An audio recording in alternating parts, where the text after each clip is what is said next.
Check me out now. Return of the smooth operator. Shotty on repeat. I say sleep later. This another favor. Consider me your neighbor. Lost a lot of fam in pursuit of the paper. She gon' catch the vapors when we slide by. The way I speak my mind, it's like I peak my prime, but I ain't close. I cruise through the night air. Fantasy a dream. Real world is a nightmare. Like Claire battling the brainless. Learn to live shameless. Talk about me a lot, but claim that I'm nameless. You aimless. So I'ma style on them. They washed up. It's a rap. Throw the towel on them. Gaining miles on them. Otakus for the win. Tacos, it depend on the mood that I'm in. Like Finn when it's time for adventure. This some new blue. Get ready to enter my mind for a few. Come and take a ride with the crew. I'ma show you how to recoup days lost when you vibe with the blue. Come vibe with the blue. Yeah.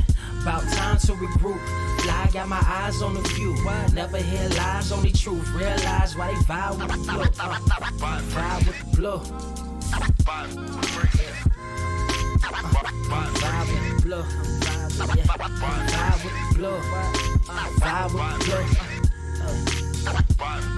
with the blue. Vibe with the blue. I'm talking about vibe with the blue. Vibe with the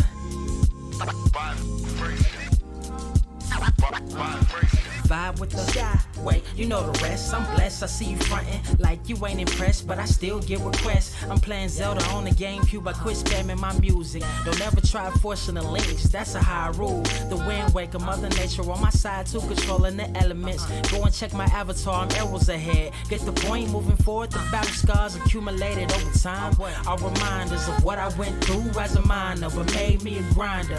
The trees broke down for this loose leaf. If life's a game of death, I'm Bruce Lee. Ooh wee.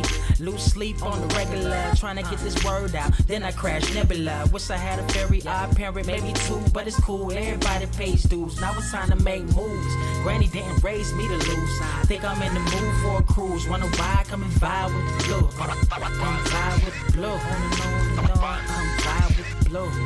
Come vibe with the blue. Come vibe with the. Check this out, y'all. I'm back spazzing like the elderly. Worth of my cousin Beverly. Never swear away from the truth. Just ask Heather. Be weather, be tripping. Starting to control like our destiny. Always give you the best of me until the death of me. My weaponry is a paintbrush. Hush, don't tell my secret. They get a hold of it. If you leak it, get it. Hold down. As usual. It's cool. Got you covered though, look.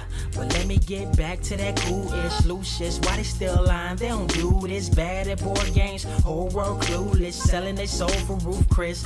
Who's this honored fella? Need a sliced extra mozzarella. Crew fly, leg guy propellers. Humanity born like they don't trust fun. Why you dodge the teller? You don't know, but my odds are better. Life's a gamble. Depending on who holding the cards. You can start living at large or it's bon voyage. Charge it to the game. Me and you ain't the same. I'm thinking bigger pictures. Why you still shrinking the frame, ever blinking the rain? It helps when your eyes dry. Mob with the bright minds. Think you funny, wise guy? Midnight marauder with a new tribe. Tired of the fake. Come and vibe with the blue sky. Come vibe with the blue sky. Why do you try? We get them high. Take them high. What I do? Come vibe with the blue. Yeah. Come vibe with the blue. Pass what up? Vibe with the.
Wise grass only greener when it's fertilized. Gave them truth in these songs, they prefer to lies. Destiny beautiful, adrift in her purple lies. You can't see me, you Stevie. Wondering how I reach more evolutions than Evie and make it look easy. Dream on, yeah. Dream on, Dreamweaver.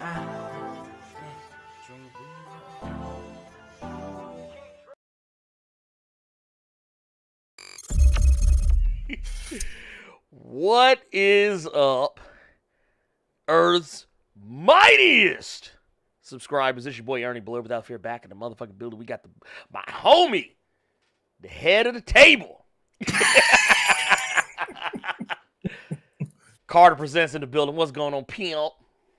I finally did it, y'all. I put it in the Discord, but just in case y'all didn't see it, since that's the main thing we're going to be talking about today. Finally bought it. This man. I got the last compendium. I'm done. I'm finished. This shit is heavy. Wait, show him how to hold that just sideways so you see how thick that shit is. Look at that shit. That's a goddamn crying shame. Because this one was actually more expensive than the first two. Yeah, because that's what. Where's that one? Where's that one start? It starts at 97 all the way to 144. Damn. This is it. This is just the rest. Look, that's the New Testament. wait, that's the Last Testament. What?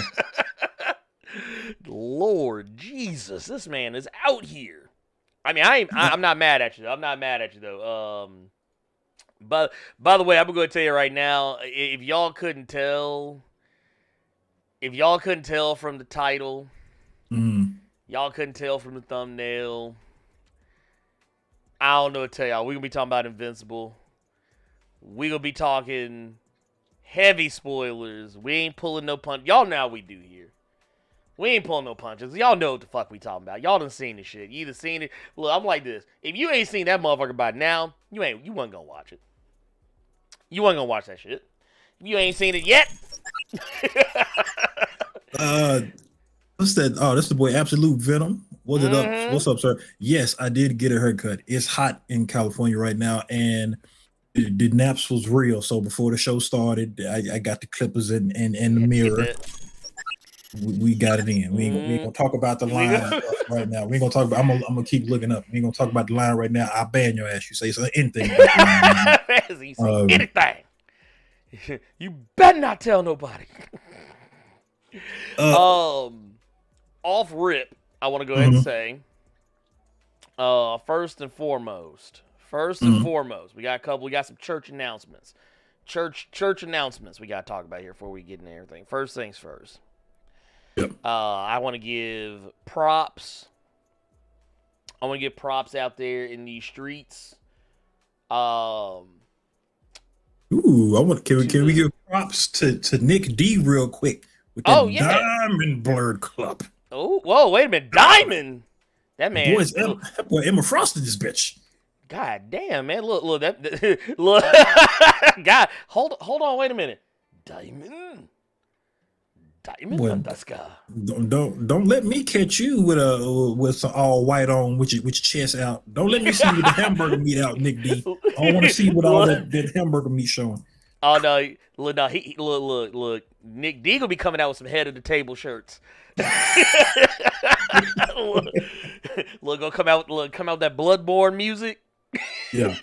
Oh God, dude. Look, hey, I'm just saying, hey man, we appreciate you, Nick. We appreciate you coming through with that Blerd Club on the diamond level, man. Thank you so much for that. By the way, for those who don't know, if you are not a member of Blerd Club, this is a really easy way for those of you on YouTube that don't want to go through the trouble of setting up Patreon and all this other stuff. It's a real easy way for you to click that join button if you want to support the channel, and you get exclusive videos. Every week, get the top 5 comics of the week from me every week, which actually just went up yesterday. So make sure you go check that out. It's awesome. It's great. Thank you so much, Nick, for coming through like that. Clutch is what I'm talking about here. We also got the homie, the True Pharaoh, with the $3 super chat. Says, looks like a damn textbook, LOL. Dude, you ain't lying. That is a whole-ass textbook. Whole textbook. Look, why do I look like you getting ready to go to trigonometry class? This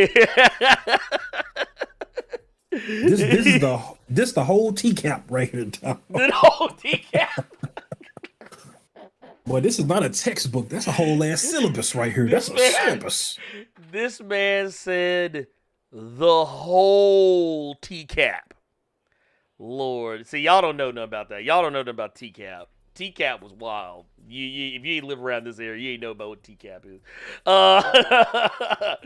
But no, real, on some real shit, I do also want to say, we got to give shout outs to my homie John Smith up with this motherfucker, Gabriel Knight, SFC Cape Killer coming in here with the shotty. We got Artie Aaron 70 from across the pond. We got Ryu 89 up in this bitch. We got CJ Johnson, this motherfucker. I also see Carmike the Stoke up in here. Oh shit, y'all better watch out. Is that Black Panther? Nah, get the fuck out of here. That's Red Lion in this motherfucker. We got K5 up in here. John Smith. I also see my homie, the T1000 out here, still on the hunt for John Connor out here in these streets. I'll see the Ninja Ganko up in here. Michael Orias, Bart Allen, fresh out the Speed Force. I also see Ed Boy in the cut.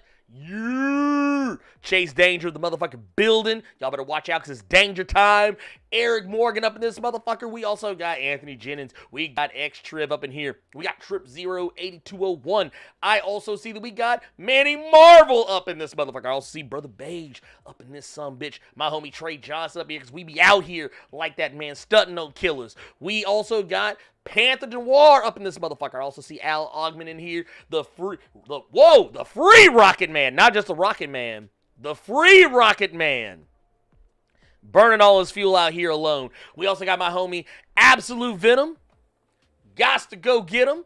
I also got Vampire Hunter Greg in here. Y'all got to remember this is Vampire Hunter D's cousin. Y'all better quit playing with him and acting like he ain't out here in these streets. He will kill you. He don't even care if you a vampire.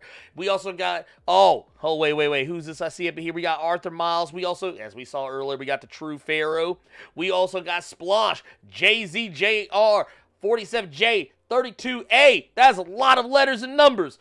We got them up in here. We got Enigma 9x9. I also see Dave's Collection up here, man. Y'all better be careful, man, because that sounds like the name of someone who has come to get some bill money. We got Connor Dean. Of course, we got new Diamond Club, Blerd Club member Nick D up in this motherfucker. We also got Warren Register. I also see Connor Dean. Oh, wait a minute. I see a couple more that just slid up in here. Losersaurus, a.k.a. Winnersaurus. We also got Mailman King Kunta up in this motherfucker. Let's see who else we got up in this bitch. Because the chat just jumped on. We got Dark Main X up in this motherfucker, man. He just stole Liam Neeson's job. Wow. Look. Actually, that's the movie I want. I don't want the Dark Man reboot. I want Dark Main. I want Terrence Howard as the new Dark Man. No. Look, that motherfucker like, my face is bubbling, man. No. No. Oh my goodness. Oh my god. Anyway, oh my god, I've lost complete total train of thought on all of that. That said, we have got some super chats here. Al Ogman come through the $10 super chat. Much appreciated. Thank you so much for that, by the way. We've also got the T1. Dude, the T1000 coming through. He said, let me take a break from hunting down John Connor's punk ass. Here, he said, let me let you hold 30. Blerd Cave is 4444 life. Thank you for that, man. We appreciate you. Speaking of church announcements, some of you may. Oh wait, we got Inferno. I like that. I like the play on words there. Here's a couple of crumbs. Hashtag recast T'Challa. I think they will, but not right now. Not right now. They're gonna take some time on that one. The wound is too fresh. It's too fresh. It's too fresh. We also got Absolute Venom in here. Gots to go get him with the 499 super chat. Says, why Omni-Man beat Mark so bad like he charged $2,000 on daddy's credit card on Fortnite and the hub. Lord, dude, not look, and OnlyFans. And OnlyFans. He out here. Oh, no. You already know. Yeah. But, we are also we also got to talk about this real quick too, because it is St. Jude Play Live season, which is normally more of a Twitch thing. However, it's gonna be a YouTube thing for me because it just is what it is. But what I want you guys to know is that we are gonna be doing St. Jude. I'll be doing St. Jude Play Live pretty much all of this month. Okay. All of this month. Now, that doesn't mean that necessarily the stream schedule is going to change at all. It just means that every Blerd Cave, and really any time in between Blerd Cave, we'll be doing St. Jude Play Live. And more importantly, yes. The thing to remember is the fact that we are going to be basically, for those who don't understand what this is, basically it's a fundraiser that we're going to be doing to help raise money for children who are going to St. Jude Children's Hospital, which if you are not familiar for whatever reason, St. Jude Children's Hospital makes it possible so that children can receive care for all sorts of different types of ailments, illnesses, diseases and afflictions, things that would normally put parents into incredible amounts of debt. St. Jude Children's Hospital makes it possible so these families can take care of their children without the parents having to go broke or go bankrupt trying to save their kids' lives. No kid should have to suffer from shit like cancer, diabetes, and all this other stuff like this. And yeah, it's something that's once again, it's, and I've talked about this in the past, very near and dear personally to my heart. So what we're gonna be doing is I'm gonna have like a little link I'll drop in the chat ever so often. I will also make sure to make it a pinned comment in the I'll also make sure to make it a pinned comment on the Blerd Cave. And it'll probably be a pinned comment for a lot of things. Videos and stuff like that going forward. But, long story short, we trying to help the babies. It is help the baby season, okay? Yes. Help the children. Yes. That's what this is. Exactly. That is precisely what this is. It's not for me. It is not for I want to make sure that this is very clear. It is not for me. It is not for me. It is not for me. This is something that's going to be through a Tiltify campaign. As a matter of fact, there is the donation link right there.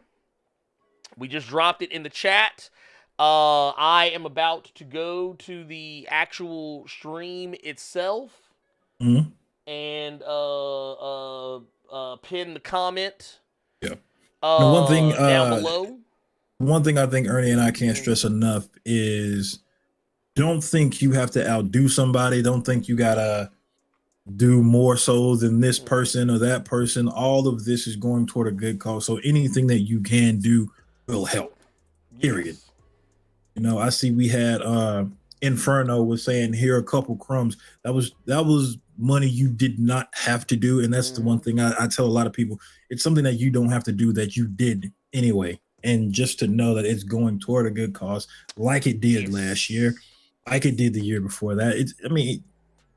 Let's feel good about something.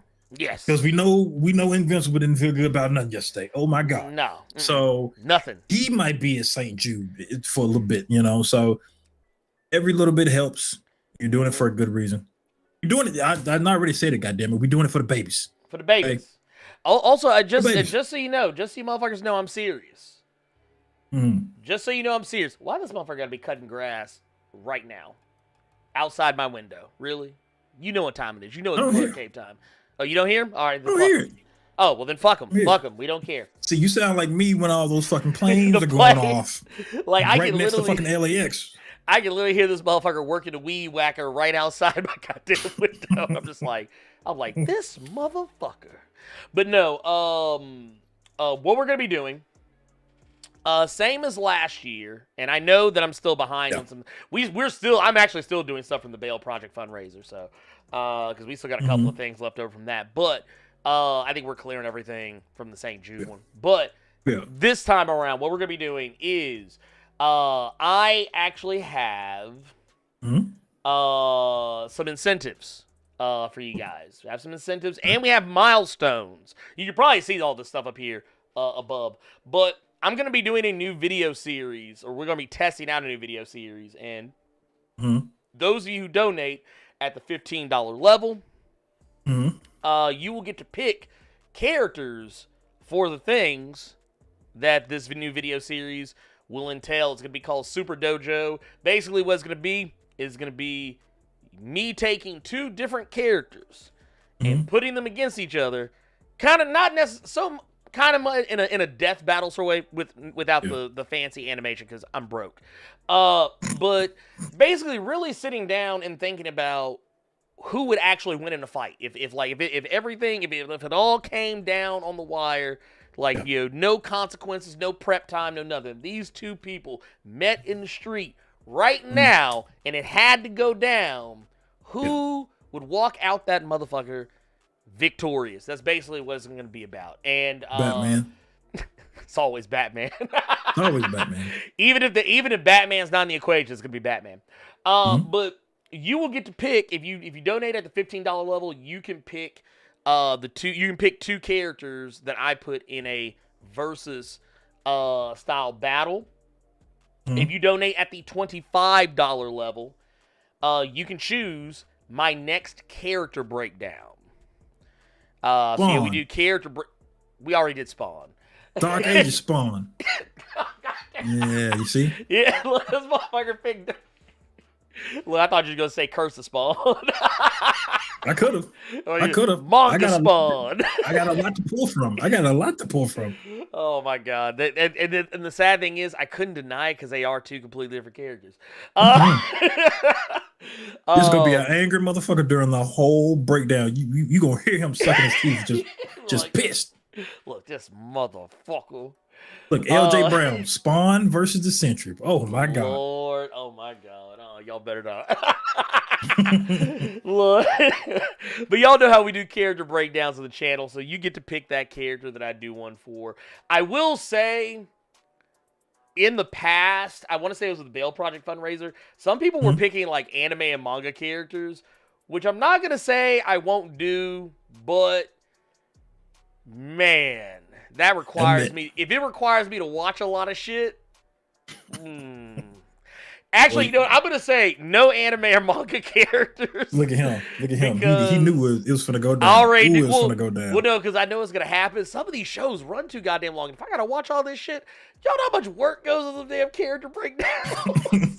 So we're gonna say strictly comic books, not manga or anime, please and thank you. And then if you do at the $50 level, you can choose the next team that I break down. Sometimes we do teams for comic book breakdowns. So you can pick the next team. Deadpool core. Oh god, no, here comes this motherfucker. Here comes this motherfucker right here. Anyway, at the $75 level, you can choose my next story arc breakdown. And for that one, basically what will happen here is that you can pick the next, like, and this will be something that's like anywhere between like, and when I say story arc, I mean something that's like between 5 to 7 issues, depending on what imprint it is. Usually 5 to 7 issues is a full story arc, depending on what imprint you're looking at. Usually 5 to 6, if we're being brutally honest, but sometimes DC likes to get wild. But Image and Marvel usually do 5 to 6 issues. And then from there on out, if you come in at the $100 level, you can pick the next crossover event video that I do, which I don't even do them very often. So actually, that's going to be kind of a special one.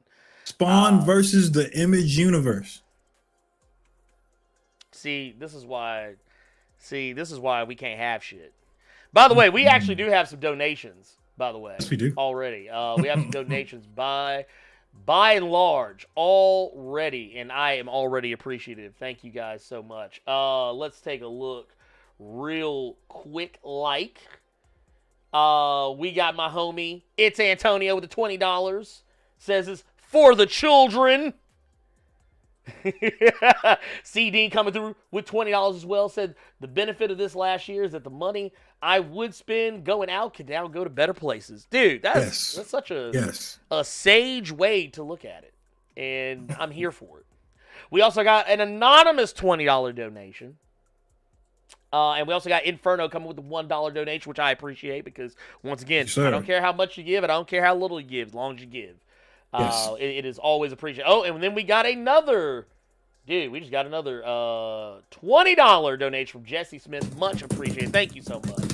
We are all ready. By the way, I didn't even talk about this. Yet because it hadn't come up yet. We have some milestones. Now, these may not be.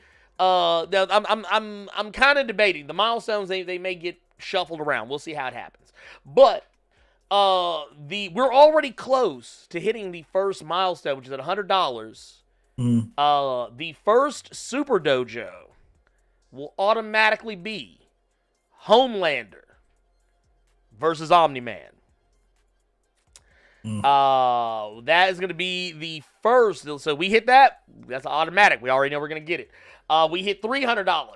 We are going to, you're going to be getting an X-Men character breakdown video on the character Maggot, who a lot of people have asked me about. We got at $500 DC Comics character breakdown video for the character Bronze Tiger. Hey. And then at $800, we get an X-Men character breakdown video for the character Bedlam, who a lot of people probably remember from X-Force and hopefully not from Deadpool 2, because that was not cool. And then at the... Oh, no, go ahead. No, I feel like I'm going to get suckered into one of these milestones because I know they're going to get shuffled around. Nah. I won't move around. I'll tell you. You want to know what the $1,000 one is? Uh-oh. DC Comics character breakdown video for President Superman. Calvin Ellis. Did you see? Okay, since we talking about Calvin Ellis right now, did you see what that bitch Brian Hitch did to his hairline? No. See, now I gotta find stuff. No. I hope y'all have seen. Hold on. Ooh. No. Ooh. What did he do? What did he do? Ooh. I gotta find it. Like. What did it he looked do? Like me and President Superman hairline, like we've known each other for some years because his hairline went back a ways. Hold on, I gotta find it now. Ooh. Damn it. Ooh, oh God, I gotta find it. Oh man, God, you almost killed me right there. I'm sorry. you about damn near took your boy out. I was about to be gone. Ooh, oh wait, hey, Ed Boy in the Cut says it's in the comics chat. Yes, it is. It is in the comics chat. Here, I'm going to look right now. Hold on. Yeah, please look. Please look. Lord, why am I about to be mad? Well, that hairline is good and racist. Ooh.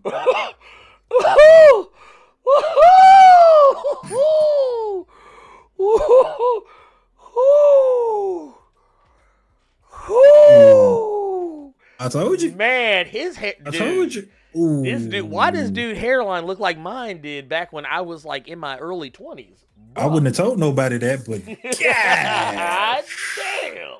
Mm-hmm. I'm just like, hold on, I want y'all to see this shit. Hold on. I want y'all to see this shit. Hold on, wait a minute. Brian, dude, I'm sorry. Brian Hitch did this? He need his ass whipped. He need his ass whipped today. He needs his whole and entire behind teared up. Hold up, I'm pulling it up right now because this shit got me high tier. You know he got pissed too about it. He got real mad that people had something to say about that hairline though. What? Yeah, he got hot. I bet he did because he knew his ass was on some bullshit. Hold on, y'all. Here, look at his hairline, y'all. Look at his hairline and tell me that that's the Lord's work. If you tell me that's the Lord's work, you a lie and the truth is not in you. Look at that ugly shit. Why his hair? Why he look like George Jefferson? Why he look like he getting ready to call Wheezy? I don't know. If I see that brother trying to save me, just let me fall. I'm just saying, like, I can't look at that. Like, can you imagine him carrying me and I'm looking at that and then the sun be? No. You would have to drop me because I would fire him up. Look, let me tell you something. I'd be like, look, I'll wait for Val-Zod. Thank you. I promise I would. Wait, he's on Earth too. I don't care. I'll wait. I would tell him I'm waiting for a motherfucker in a different universe. Where is Throg? Where is Throg? Where is Captain Carrot? Where is Captain Kangaroo in them? Right. Look. I'm waiting for the Pet Avengers, y'all. I would rather wait for the Pet Avengers to come and save me. Where is, you know what, President, sir? Where is Bat Cow? I'm gonna wait for him. Look, right? Look, Bat Cow will save me, and at least give me a glass of some warm milk. Like, Brian Hitch ought to be ashamed of himself for giving Superman to Stephen A. Smith. Like, that is fucked up, man. He gave him Stephen A. Smith. Look, wait. Why do I now hear President Superman saying, I want you guys to know I'm having a very bad day. I'm having a very bad day. And this is the worst day. Why do I feel like that's the thing? So he let the cat from Soul light him up. Oh no!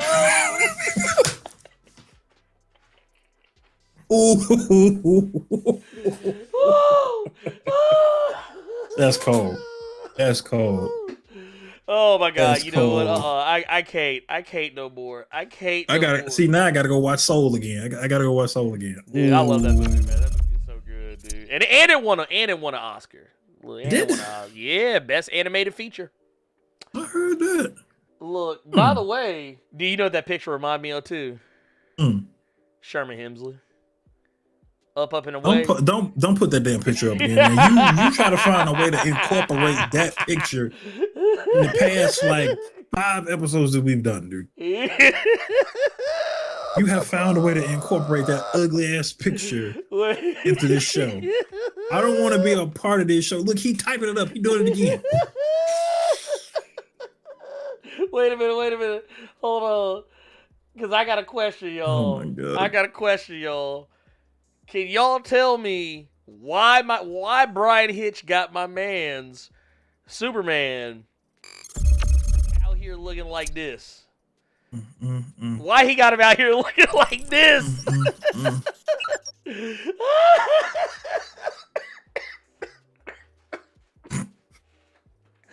I'm fucking dying, man.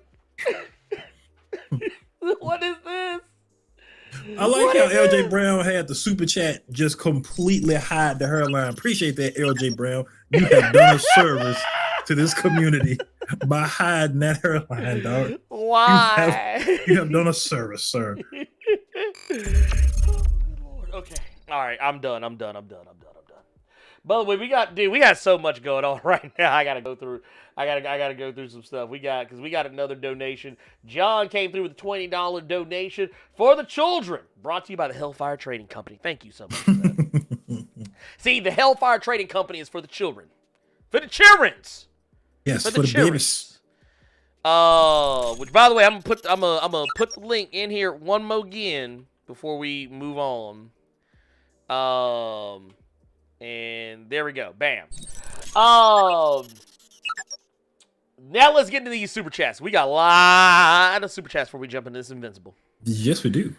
Lord child. We were sitting here laughing our asses off. I was having a good ass time. Okay, so we got Sam Fairbrother coming through with 1999 pounds. Dude, that's what I'm talking about, dude. Out here. Oh my God. Thank you so much for that. And come with the super chat sticker. I didn't even see that. I almost missed it. This says thanks for being you, dude. Thank you for being you, because that's how I do things. I return compliments with compliments. J Wright with a $5 super chat says, I'm late, I apologize. It is okay, J Wright. You are still here. That's what matters. The Ninja Ganko with a $5 super chat says, can we get Cyberverse Sabretooth? Cyberverse and Sabretooth? Dude. Dude. I actually think I remember the last time that they met up. I don't think it went well for Cyber. I don't think it went well at all. Nick Carwell with the $20 super chat says, Nick, love the kids. Hey, we appreciate you. Gabriel Knight with the 1999 super chat. Just show us support. We appreciate you, brother. We appreciate you. We appreciate you. Also, Nick Carr with a $5 super chat says, hairline worse than Jamie Foxx wig. Man. Look, I was trying to be Christian. I was trying to be Christian, y'all. But yeah, no, I co-sign on this. LJ Brown with the £9.99 says, peace, Ernie and Carter, sending you blessings. Did you hear about John Barrowman, Arrowverse Malcolm Merlin allegations against? Whoa, no, dude, he's the second person that got allegations.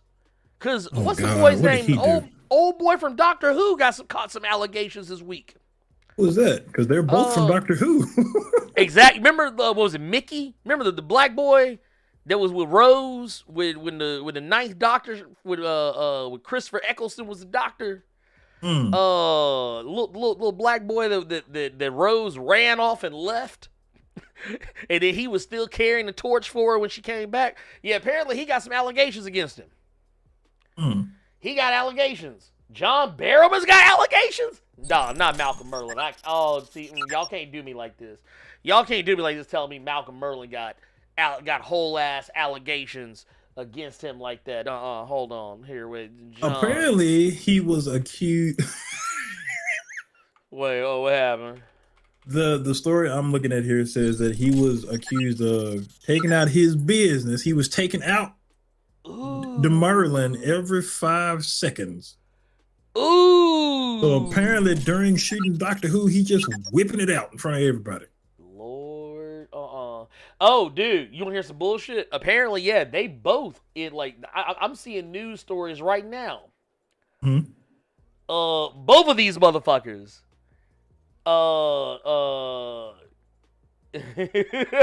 God damn. Dude, these super chats are coming in like crazy. Dude, oh my God. Okay, you know what? Yeah, let's keep it moving on. Let's keep moving. Yeah, we got knocked these out. Yeah. Sam Fairbrother coming through the 48.99 pounds. Good Lord. Dude, thank you so much for that. It's a great channel, great blurb, great cause. Keep it up, dude. Thank you for that. I appreciate it. Thank you so much. Like I said, you are above and beyond. You are above and beyond. Let's see here. R-Jack Fellham with the $5 super chat says they did Cal dirty with the hairline. Did Cal take his girl or something? Oh Lord. Lord Jesus. Oh my God. And then we got another $5 super chat from Tubes, the one saying, someone tell me where Brian Hitchy is. I just want to talk. He's disregarded the baseball bat behind me. He said, look, man, look, you owe me 5 minutes, New York style. Ooh. The COBY coming through with that Blerd Club Silver. I see you out here, pimp. Let's see here. Eric Morgan with $20 super chat says, hey, John, Hellfire Trading Company is copyrighted in here already. You're going to have to make other arrangements. My legal folks will be in touch ASAP. The real Hellfire Trading Company. Goddamn. Look, Emma Frost got lawyers on deck.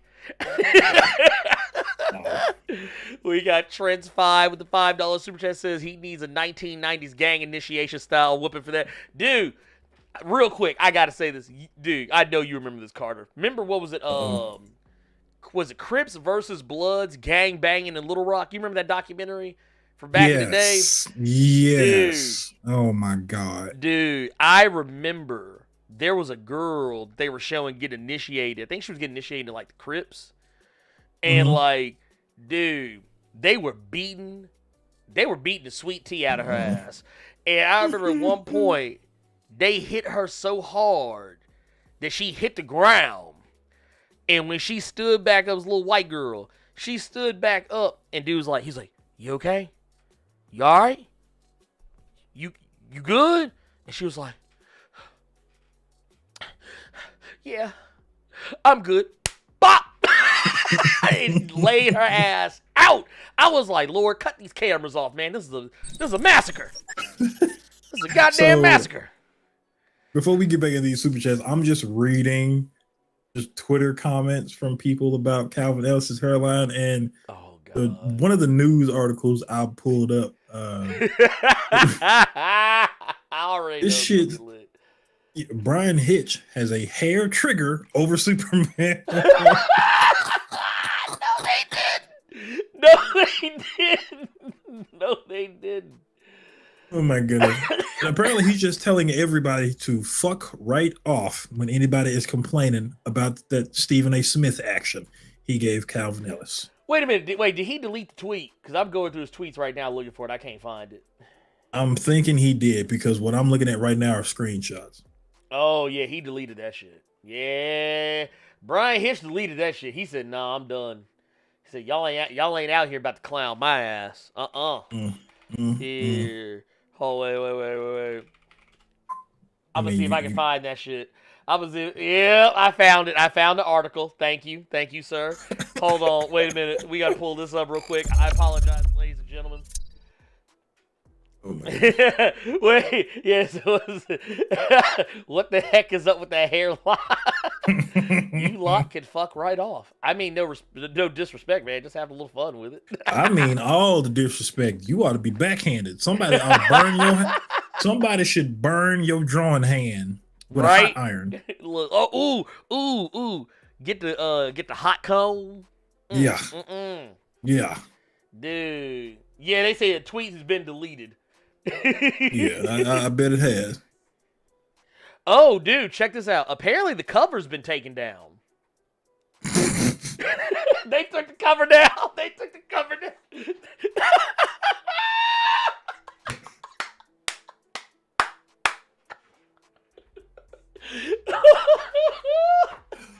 Dude, you already know. Jim Lee probably pulled that motherfucker aside and was like, "Yeah, you know we can't put this out, right?"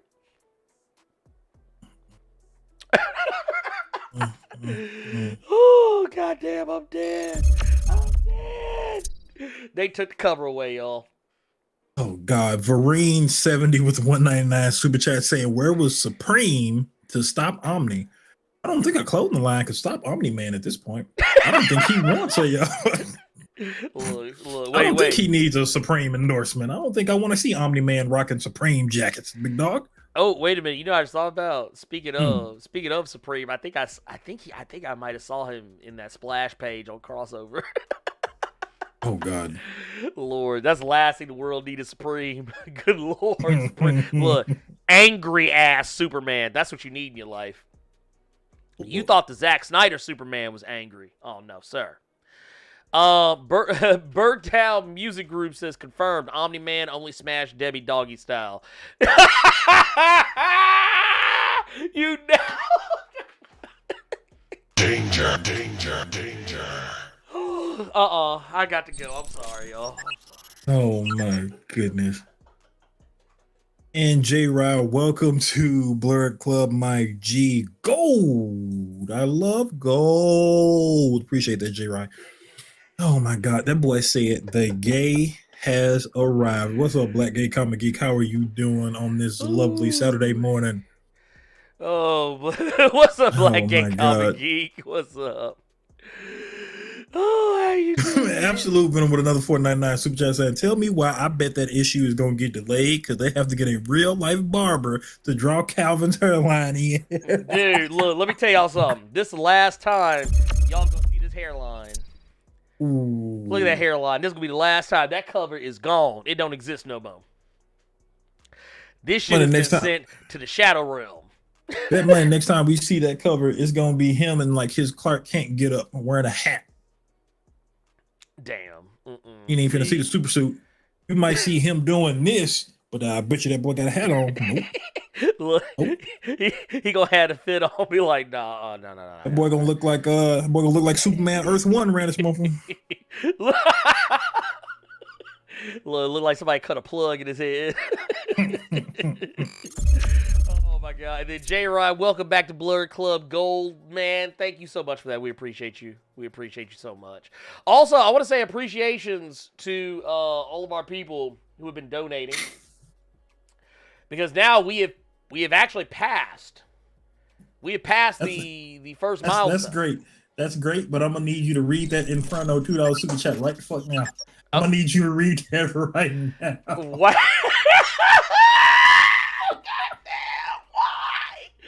Why? Dude, hairline look like the top of the Wi-Fi symbol. Lord, no. No. I'm dead. Oh, God. Oh, my God. How about I almost choked me? I'm so glad I ain't taking a drink before I did this shit, because I would have spit this shit everywhere. Whew. Wait, LJ said, this reminds me of when Young Berg said he was pushing back his album like Flo Rida's hairline. Y'all ain't shit. Y'all ain't shit. Oh, God. Whew. Okay. Okay, so we have passed the first milestone, so that Homelander versus Omni-Man video is definitely going to be happening. Yes. We are at we have got. Let's see what we got.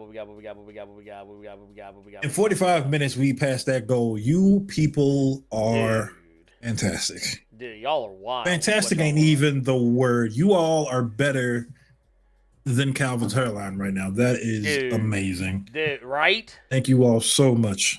So much for that, man. Dude, for real. For real. Also want to point out, shout outs to Alfonso with the $25 donation.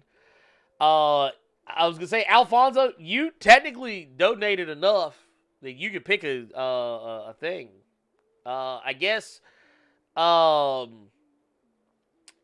if you are in the chat or email me or some shit, hit me up. Or if I can, I'll try and see if I can contact you. Through, I don't know if it'll let me contact you, but one way or the other, I'll try and get a hold of you, see if you want a character breakdown or something like that. Gabriel Knight with the $50 donation said, anything for a good cause, dude. Gabriel, out here, man, out here. Chase Danger with the $15 donation says, skipping takeout this weekend, sending that money to the kids instead. Bless you, Ernie and Carter. Hey, dude, we appreciate that. Because you know what? That is such once again, man, y'all are some sages out here, man. Because that is like a very sage way to look at that and be like, man, you know what? This man said, I can do without. Yeah. Let's hook these kids up, man. I appreciate you. Also, for you, Chase, hit me up if you want to take advantage of that donation tier. Dark Man with the $25 coming through says, as I'm coming for that versus, says, mine is gonna be ridiculous. Lord. Dark Man, just remember, hit me up and let me know what you want it to be. I already know it's gonna have Sentry in it. I already know it's gonna have Sentry. It's gonna either have Sentry or Spawn or both. Oh Lord. Oh, okay. Yes. All right. And then let's get this super chat. Tubes of One says, with the $2 super chat, says Mr. Terrific needs to give Calvin his barber number. Yeah, because why does Mr. Terrific hair always be on point, but Calvin just out here getting fucked on? I'm just Terrific saying. Be on that. He go to Supercuts to get that Vidal Sassoon put in his fucking hair. That's what that is. That's exactly what that is. Is it the Vidals? Damn. Anyway, let's get into this damn Invincible, because I think we have been it has been 49 minutes and we still ain't talked about Invincible yet. So let's go ahead and do it. Yes. Y'all have had time. If y'all ain't seen the shit, I don't know what to tell you. But man, when we I know opened up there this was episode, there was somebody in the chat saying to warn them when we started talking about it. So oh yeah, warning. that's now. Warning. That's now.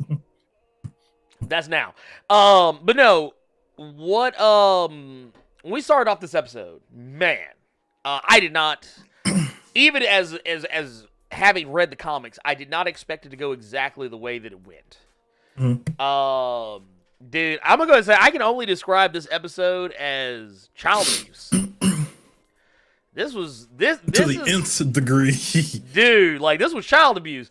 This is what, like, like when you were a little kid, your mom ever tell you like, "Oh, wait till your daddy get home." Mhm. This was the superhero equivalent of when your daddy come home. Yeah, it wasn't like real life where your daddy too tired because he just got off work. No.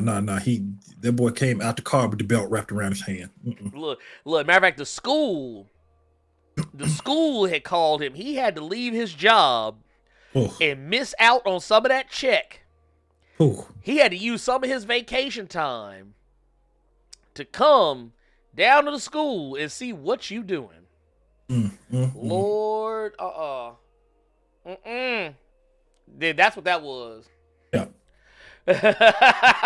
No, I will say that the one thing that I did have to do, because quite a few people asked me, dude, was it like that in the book? But the thing I realized about the show in comparison to the book is the show shows a lot more civilians get slaughtered than the book does. Like, this show shows so many average Joes, and I don't know if this is just a weird thing with Robert Kirkman. It's just, we got to show just some average Joes, and we have to show kids to get our point across. Yeah. We got to show kids get slaughtered, which is completely different from his Walking Dead stuff where he has kids kill the main characters because he wants you to like the kid. He's just trying to fucking manipulate the fuck out of you. But yeah. Oh no! Or if you were a woman, in the comics, you was gonna die horribly. As opposed to the TV show, where if you're a young woman, you can off a main character and still stick around for like good 4 seasons. Dude, a lot of y'all don't remember. Y'all think Lori died horribly in the show. Y'all didn't see how she died in the comic clearly, because in the comic she got her back blowed out by a shotgun, and with the baby still in her belly. The COBY, no, you didn't. That boy said Joe Jackson is dancing right now. Oh, dude, my goodness. Dude, you know what? Look, why is it right now when now I see pictures of Omni-Man, I kind of want somebody to go back. You know, one with Ike Turner, where he be just looking, he like, I want that, but I want Omni-Man face now. Like, Omni-Man just like, dude. Okay, I got to ask you a question, Carter, because I remember you were very critical of J.K. Simmons' performance as Omni-Man. And I was going to bring that up. Okay, I wanted to know, because that was when Omni-Man was going off, I was going to ask, I was like, I want to ask Carter what he thinks about the performance down this episode. Okay, so let's say this. Steven Yeun, throughout this entire episode, on his A game. Okay. J.K. Simmons, and I rewatched it again before I got on with you. Yeah. J.K. Simmons was there. He was still kind of wood to me. He was still just looked like he was. Man. I still felt like he. But here's the thing, though. It was weird because there were a few instances where it seemed like that was Omni-Man just going. That was him going in as the character, and then there were other times it was. What are you going to be doing for 500 years? You know how long it takes you to age.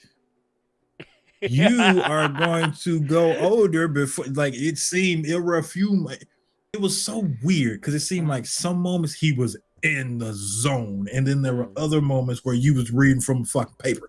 It was very weird Dude, because that one part thing where I he was going to said tell you, the pet part, that's what got me. I was like, damn. yeah, like that actually sounded like that boy cold out here. But Mm-hmm.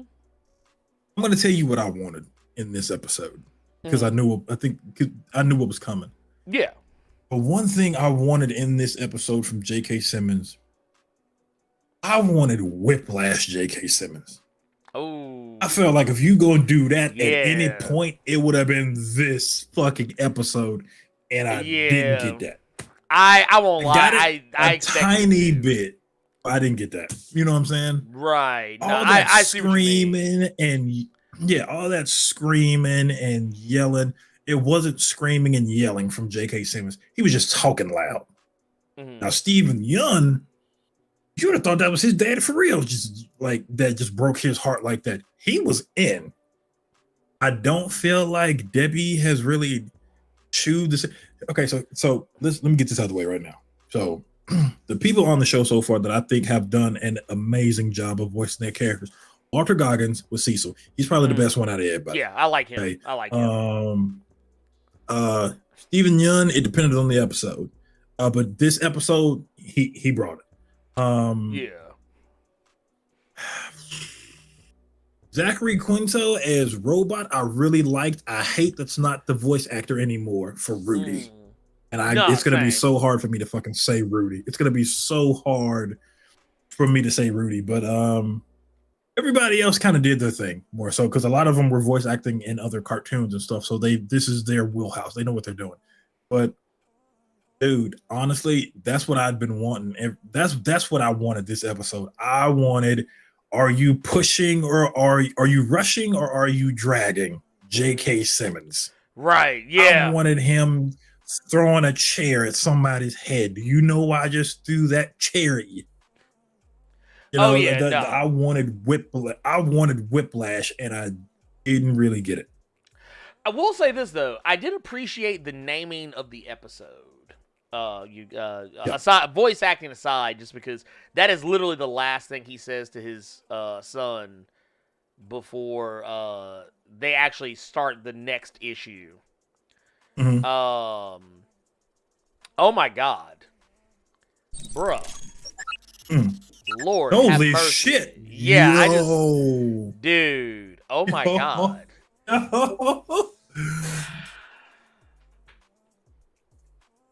Did Brian Hitch threaten you with a fuck up fade? Is that what happened?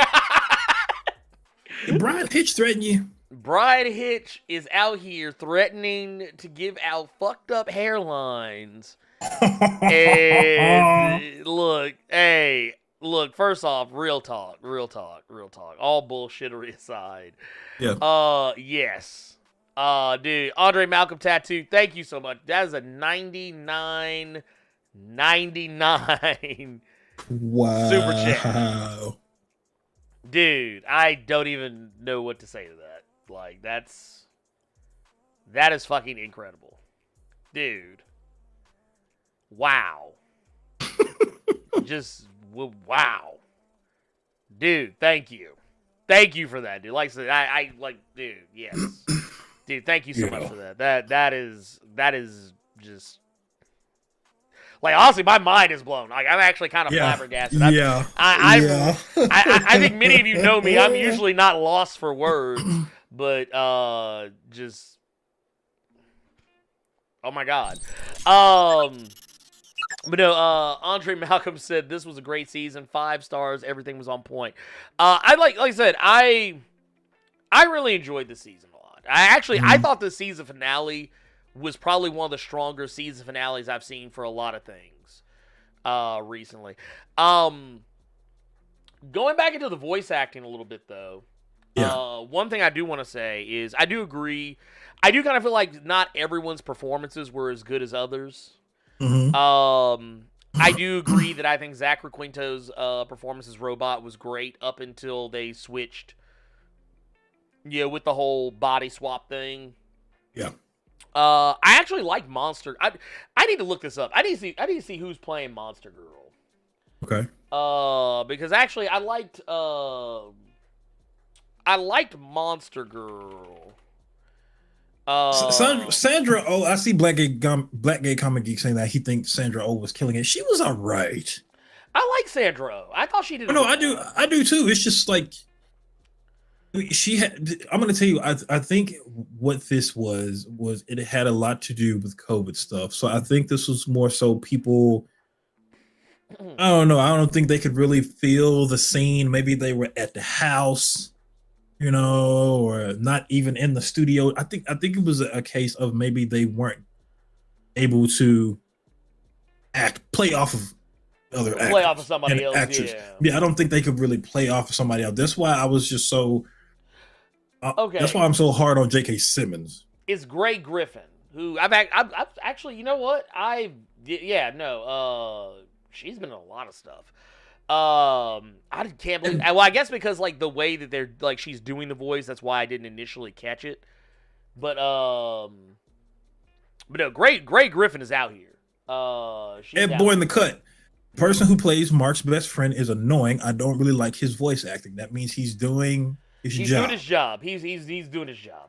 It sounds like a fucked up thing to say, but yeah, he's actually he's doing his job. That's actually you gotta think about it from like a pro wrestling standpoint. When there's a heel you can't stand, that means they're doing what they're supposed to do. You're not necessarily supposed to hate his best friend, but you're supposed to think he's too extra.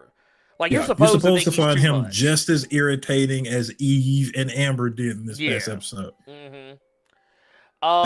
That's the point. Dude, you know what I didn't realize? I did not realize Sonequa Martin Green played Green Ghost. Like, I'm going through here looking through the cat. I mean, she was only in the show for like 2 seconds. I was going to say before she got, Falcon. Look, literally the last thing she saw in life. But no, I just thought that was just really. I think that was just really awesome. Like, dude, I'm gonna say, for the most part, I've liked a lot of the casting, for this show. I didn't know once again because she hardly had any lines, but Lauren Cohen from Walking Dead. That's Maggie. She was War Woman. Who is she? She was War Woman. Oh shit. Yeah, Jeffrey Donovan. Yeah, we talked about before a couple of weeks ago was Machine Head. He did a fantastic job. I don't know though. I don't know if he did a fantastic job or every was just time they would splice in T-Pain coming out of him real quick. Well, I will say this though. I will say this. If anybody, I don't know how anybody feels about what was it? Was it Rexplode? Rexplode was actually pretty solid. I fucking hate that dude. I mean, I hated the character. I hated the character, but I enjoyed the performance. Yeah. I enjoyed the fuck out of the performance. When I hear him talking, I hear his character from Big Mouth. Have you seen Big Mouth? Yeah. So like I'm just waiting for Rex to just like blow the back out of a pillow real quick. Like, oh God. I tell you who, you know who I wish, well, and of course, obviously, because, the character got disappeared. Clancy Brown was out here this season. Yeah. As Damien Darkblood, dude. I like Damien Darkblood. I liked his character. I like that a lot. But no, getting back into the one thing this episode did, and it's the thing I think everybody's really happy about, but the thing that actually kind of I thought was almost a bit too much. Okay. They literally redefined what a superhero fight should look like. Like, I'll say that. They definitely redefined what the actual fallout of a superhero fight would look like. Yeah, that's what I want to talk to you about anyway, so please continue. But here's where it got weird for me. There's a scene where, like, Omni-Man's like, hey, I'm going to show you. I'm going to show you what it is you're trying to protect, what you're wasting your time trying to protect. I'm going to show you. The most graphic mean mug known to man. Ooh, man. Yeah. So like when he takes Mark and flings him from orbit through a fucking building to the ground. Didn't fling him. you got to remember that was a punch. Oh no, it was a punch. Yeah, he punched that He motherfucker. hit him that hard That he literally blasted through a building, and then as he was trying to stop himself from like sliding anymore through the concrete that he already was, this dude literally took out a whole. It looked like eight or 10 blocks worth of people. Cars just getting flipped everywhere. They took the time to show you everybody that was on that street. Little kids, dudes getting ice cream, folks walking their dogs, folks trying to get a slice of pizza or a hot dog at the hot dog stand. Everybody caught it. Everybody caught it. And then I thought you were gonna, Oh, no. I thought you were going to talk about the train. Oh, no. That's next. Because that's where I was really messed up. Because, at that point, I was like, oh, damn. I was like, I didn't think they would have the balls to go there like that. I was like, oh, man, no, I didn't think they would do anything like that. Then they up the ante. They go to the building where Invincible's trying to save the mother and her daughter. And the woman falls out the window. He catches her. He's still holding the building up with one hand. And the little girl's in the building. And then all of a sudden, the building just crumbles underneath his strength. And then when he pulls the rubble back, he sees the woman's arm. He pushes the rubble back. And you know what? Right before they revealed what was going to happen, I thought back to the old woman. Yep. And when he just pulled an arm, I was like, oh, that baby girl gone. I was like, that baby girl ain't with us no more. And the mammy gone. Yeah, we know the mammy gone. But that baby girl, dude, they didn't want to show you. But basically, I don't think they will, because I think at that point, that's when people are going to try to go ahead and get this show the fuck out of here. Yeah, no. We can show these grown folks getting slaughtered like this, but leave the kids to you, open to your imagination. Which, I'm not gonna lie, that actually hit me really hard, because as a father of a little brown beautiful warrior princess, I don't know, that scene hit me different. That scene hit me probably different than it probably hit most people. But then the train comes. Yep. And actually, I love what Omni-Man said to his son. He's like, yo, why'd you do this? And he's like, I didn't do this. Yeah. You did this. I like that line. That was one line I did like from J.K. Simmons, because he sounded so like real deal. I didn't do that. You did that. Yeah. He's like, I didn't. He's like, it was so casual the way he said. That's what I mean about his voice acting in this episode. It was really good, or it was just as wooden. But you did that. You did that. He's like, that wasn't me. And then he proceeds to take him. He holds this man up, literally grabs this man by the back of his skull. Yeah. It just holds him in front of a train. And literally, you watch as the train just splits open like a fucking can. Like someone literally just ran a can through like a chainsaw through it, and the can just the thing just splits open, and you can just literally see people's bodies just insta-gibbing. Insta-gibbing against his. Shouts out to Gears of War for just using gibbing. Oh yeah. You already know what time it is, man. It's insta-gib every time. But I mean, just giblets going everywhere, and people just. I'm not gonna lie. Now when we got to that point, I was just like, the fuck. I was like, dude, we just said fuck. The violence cap. We just turned this shit up to 11. I was like, dude, I wasn't expecting all that. Because I don't even really remember, and maybe I'm wrong here. Okay. Correct me if I'm wrong, but I remember when Mark and Nolan fought each other in the comics. It was nowhere near as horrifying as this. Right. Nowhere near. Okay. Now the scene where he punched him. Yeah. Yeah, like the scene where he punched him through the building. And I think even into the, not so much the train part, but they did fight in the subway. Yeah. But it wasn't on that level. You weren't seeing all the people getting killed.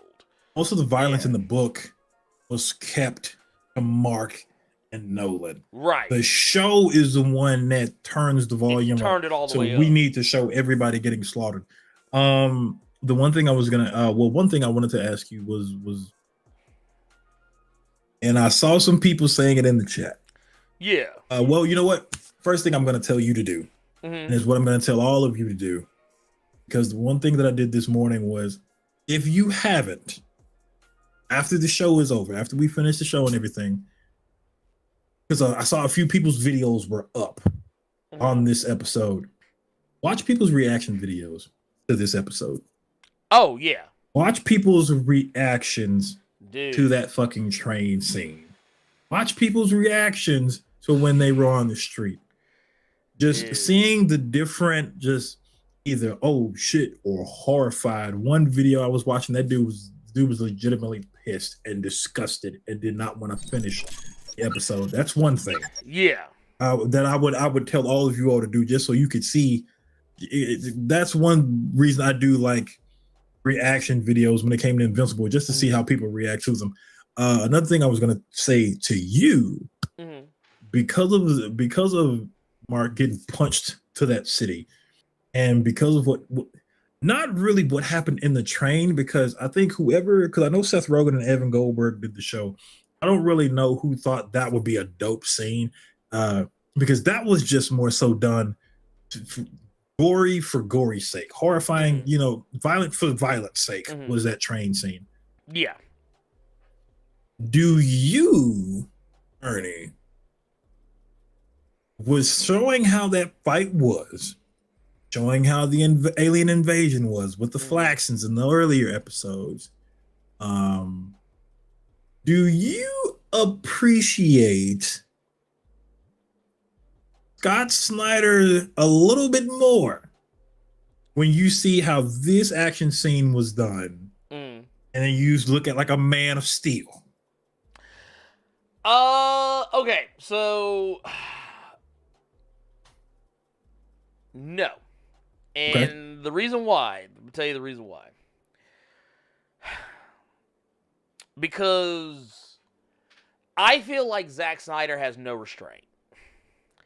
And I feel like if he would have had his way, he probably would have shown the same things in Man of Steel that we saw in Invincible. Okay. I think if he would have had his way, yeah, you probably would have seen all kinds of crazy, insane bullshit, not too dissimilar. But at the same time, one thing I will give Snyder props for is that when we did actually get the Snyder cut of Justice League, the obligatory random family was gone. Because I didn't need to see that. I didn't need to see that, and I have a sneaking suspicion if they even were there in the original cut, they would have died horribly. As they should, living in Chernobyl. As anyone probably would if they lived in Chernobyl. Yeah. But yeah, I don't know. You see, you said a word there. You said a word. You said restraint. Yeah. You said Scott Snyder doesn't have restraint. Or Zack Snyder doesn't have restraint. Zack Snyder. He has no restraint. Yeah, he has no. Well, Scott Snyder doesn't have any restraint either. Sometimes. Well, okay. Let me play devil's advocate. If you're saying that he doesn't have restraint there, do you think that there should have been some restraint in this episode with that train scene? For as cool as it looked, yes. Because we've already seen. Because here's the thing. Okay, here's the thing. Here's what I would have done if it was me. I would have left out the scene with the mom and the daughter. That's just me. Okay. If you leave out the scene with the mom and the daughter, I think the train goes by, I'm not going to say unnoticed, but it wouldn't have struck me the same way. Because you got to think about it. We literally just watched a whole... we literally just watched Invincible destroy all of Poplar Avenue. Like, literally, this man got punched through the length of Poplar Avenue. For those of you who live in Memphis, you'll know exactly what I mean. Mm-hmm. Poplar Avenue literally runs the entirety of Memphis. Yes. Yes. Like, actually, Poplar keeps... If you keep driving down Poplar, you can actually drive out of Memphis and still be on Poplar. But no, with all that aside, I feel like if you'd have taken out that scene with the mom and the daughter, because that to me was the one that hit me the hardest. That would have made the train scene not as gratuitous to me, because at least at that point I know I'm not sitting here thinking about whether or not this this little girl is, because that's what I was still thinking about when the train was going. I was like, wow, they killed that little girl. They probably killed several little girls and little boys on that fucking train. They just didn't show it. They didn't show it. No, they didn't show it. Because if I'm not mistaken, real quick. If I'm not mistaken, I want to say there were children on the train. I want to say there were children on the train. Or at least, or if they weren't on the train, they were in the subway when it was, when the shit was going down. So either way, they're dead. They're dead. It is what it is. And that's what I kind of get into. I get into, it gets into trippy territory for me, because when you start killing kids needlessly just for shock value, that's when I'm just kind of like, okay, look, if it serves a story purpose, if it serves an actual story purpose that actually means something, okay, fine. As long as you're not being overly gratuitous about it.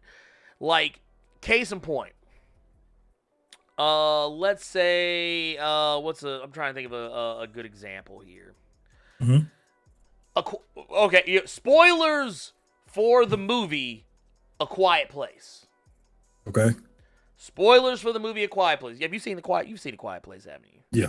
Okay, yeah. So you know what I'm talking about. Very beginning of the movie.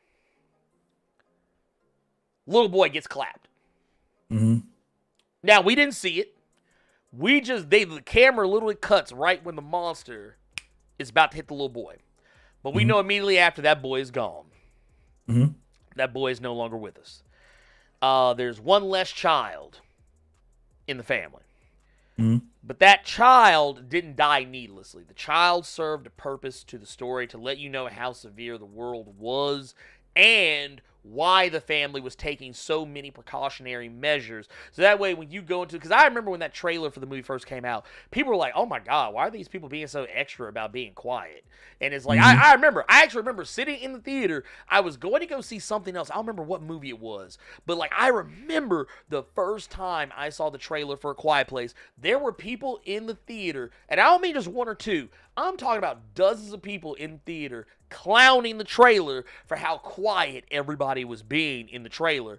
And then it's like, and then when you go see that movie, you go, that's why. Because these monsters don't care if you're a little kid. They eat. Yeah. They killing and eat. That's all it is. Yeah. But that, like, that to me is, okay, that's a better example of like if you kill a child in a piece of media, that it serves the purpose of furthering the narrative of the story. Not to say that this one didn't. I mean, yeah, it makes you realize the stakes that Omni-Man doesn't give a fuck about anybody. But I feel like that point was already made when he said that Debbie was nothing more to him than a pet. Yeah. Like, I feel like he already made that clear. Yeah. Like, when he said that when Omni-Man said, oh, your mother? Yeah, she's just a pet. Nothing more, nothing less. Even when they went back and showed the scene, the baseball scene, this is kind of getting where like everything is clearing up, and Omni-Man starting to soften some. I felt like even then you could kind of tell he didn't give a fuck about Debbie or Mark. Like it was still a job to him. Now, yeah, he did soften by the end of that scene. Yeah, I think at that point, Debbie was just some good walls. Yeah, that's all it was. He was like, "Oh man," he said, "These walls are this ain't Viltrumite, but." Danger. He said, "This ain't Viltrumite." That's absolutely what it was. I think if you look at these other episodes as well, the fact that she didn't fall in line And it wasn't just because he kept trying through several episodes to just like, baby, trust me. And it didn't happen. So at that point, okay, if she don't trust me anymore, fuck her then. She's a pet. She's a poodle. I think that's really what that was. Oh, yeah. Oh, no. And first off, shout out to Blerd.radio, by the way. Y'all go check out Blerd.radio. They actually said something that I thought was very poignant and all that, too, that kind of carries on with what we're talking about. Yeah. He told Mark he could kill him and make another one. Yeah. He's like, what's another 17? 17 years. He's like, what's another 17 years? Dude, look, you know, and I ain't gonna lie, I kind of twitched a little bit when he said that because that took me back to all them times my mom told me, I brought you in this world, I'll take you out. I was like, bruh. What? It was him saying that and that wet paper sound when he was laying hands. Dude. And I'm not gonna lie, they actually almost like perfectly recaptured Ryan Otley's yes, they did. depiction. Because Mark had the swollen lips, his teeth were missing, his eyes were swollen. Like he actually he looked fucked up. The shot of him from a toothless kid right back to him just beating in the ground beef. Dude, was a hard shot, man. Well, I even love the line. I love the line. Like when he asked him, like the whole thing is, what do you have after 500 years? And like, and this is, and I'm not gonna lie, this line, and I'm looking at, I think that broke some people. Dude, I'm gonna read you the exact line from the comic because it's actually damn near word for word. Yeah. And he says, "Think, Mark. Think. The older we get, the slower we age. You will outlast every fragile being on this planet. You will live to see the end of this civilization. Everything and everyone you know will be gone. What will you have after 500 years?" And Mark looks this dude. Look, he got one eye that ain't closed all the way shut. Looks this dude in the eye and says, "You, Dad, I'd still have you." And you see Omni-Man, he bring that fist up, and it starts trembling. I ain't gonna lie. Thing, that took me out. Another thing that people don't realize about that scene, and I had to explain it to somebody, and when I explained it to them, they started crying because they didn't even think about it like that. The scene where he stopped and he just laid down. Yep. The thing about that scene, because like one person I talked to said they thought that Mark had hurt him. And I said, no. Oh, no. He was just that tired from laying into Mark as hard as he was. He was that exhausted. He wasn't pulling not a nan punch. Nope. Not he a single was one. Exhausted from breaking him off the way he was.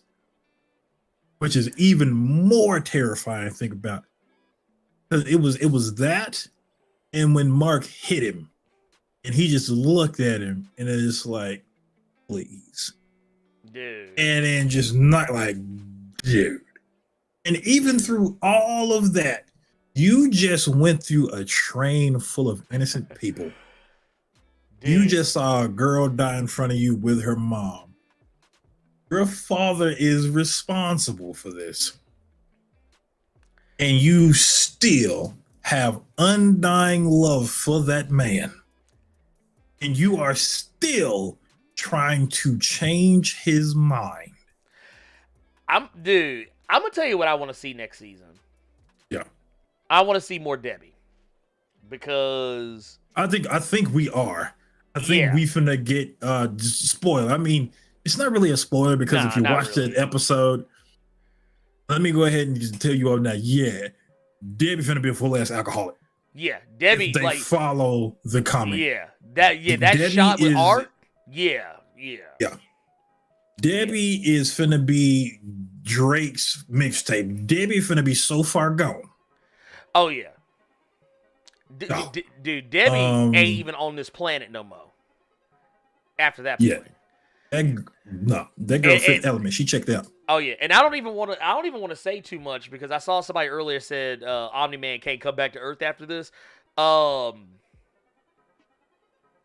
say nothing. Don't say nothing. Don't say I don't nothing. want to say nothing. I don't want to say nothing. But I do want to say this ain't the last time. I'm not going to say when he comes back to Earth, but this ain't the last time you're going to see him. I'll just let you know that much. Crazy. The crazy part is that boy did all that to his son, to all those people, to his so-called friends in the Guardians of the Globe. We didn't even talk about him just vice gripping the brother head that Mark rescued at the plane. Ooh, dude. Like, dude, bruh. he crushed the whole back of... Like, he actually held up dude the way that he held up Mark to that train. Only he crushed that motherfucker's skull. And I love the way he did it to prove a point. Yeah. He literally did it just to prove a point. He was just like, nah, this is what happens. They're fragile. Yeah. Actually, the way that J.K. Simmons read the line about Debbie being a pet, that's not even in the comic. At least not in that scene. Yeah. Like, he just said, when the whole thing with Mark and Debbie coming up, he just says that your mother means nothing to me. Yeah, you shouldn't mean anything. Yeah. Yeah, shouldn't mean anything to me. That's basically all he says about it. He just goes on about his business. But man, y'all think, look, let me tell you something. Y'all think Omni-Man is out here. Omni-Man ain't shit compared to some of these other motherfuckers. Y'all just like, because they showed him. They showed showed conflict. Ooh. I'm not gonna tell you what I'm talking about, y'all. But did. if you watch that episode, Ooh. they showed who coming. Hey, dude, let me tell you something. Look, and I'm gonna tell y'all right now, y'all better quit playing with Brian Hitch about that hairline. Look. Because look, old boy gonna show up to Earth with that fucked up hairline, and he gonna put paws. Jay, they didn't show him. I don't think they showed him. They didn't show. No. I'm talking about the other dude. I know who you're talking about. That's what I'm talking about. Yeah. That's what I'm talking about. But they didn't show him, Jay. I don't believe that they did. We're talking about before. Yeah, I think they showed the girl. They showed the woman. Yes, they did. They showed the woman that's coming. They showed the woman. They showed the woman that's coming. Yeah. Man, but we're not talking about no spoilers, you fucking people. No one knows what you're talking about. But if they read what y'all saying in chat, they're gonna start Wikipedia and shit. Quit it. They're gonna look it up. They're gonna find out. Let me go ahead and I'm finna put some of y'all in the hole right now. Just saying. Look, redacted. Nope, we ain't doing that. Nope. Look, but I will say this though. You really. Okay, can we talk about real quick how well they set up next season with those final shots? How they basically showed you everything that's coming. Yeah. They showed you. Who I was shocked they didn't show. Who's that? I was shocked they didn't show Angstrom. I was actually kind of mad about that. I was actually kind of mad. Like, I felt like they should have showed him by this point. Like, we should have at least seen a tease that he's coming. We saw Battle Beast. Yeah. We saw. Was the astronaut dude? I forget his name. I was finna call that damn Starro. That's what I always called him when I was reading. I was calling him Starro. We saw that motherfucker. We saw the Flaxons getting ready to come back. Mm-hmm. Dude. Your boy Titan. Yeah. Dude. But I'm gonna tell you right now, this season. Yeah, this season went out with a bang.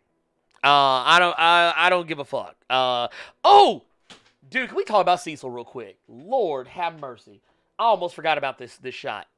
Bro. I watched the reaction to Cecil in the White Room. Dude, that shit was smooth. I love it. Okay, so for people, I know a few people are gonna ask from what he said about the White Room and stuff. That's more so how it was in the comic. Yeah. Thing was watching people's reaction to that scene and how the line was said so calm and shit. A lot of motherfuckers done panicked for real and don't want to drink tap water. Look, man, say it's the fluoride we put in the water, man. It makes where you can't see certain spectrums of light. I was like, bro, look, Invincible couldn't even see it. That's the thing that I thought was wild. Invincible couldn't even see it. Bro. Y'all finna go get some water purifiers at Walmart right now. Damn. Some of y'all finna go get some water purifiers now. Because y'all don't know what's in y'all tap water. I'm finna boil the shit out that water to get out whatever is in the tap. Damn. Let's see. Oh, wait, your mic went weird for a second here. Is it better? Wait, say something now. Say something now. Oh, no. It like sounds like you're in a, I don't want to say like a canned radio. Like old time radio. Oh, okay. I see what it is. Hold up. Oh, do you think? But no, I loved it, dude. I love this episode. This episode was fantastic. Fantastic. So good. That said, man.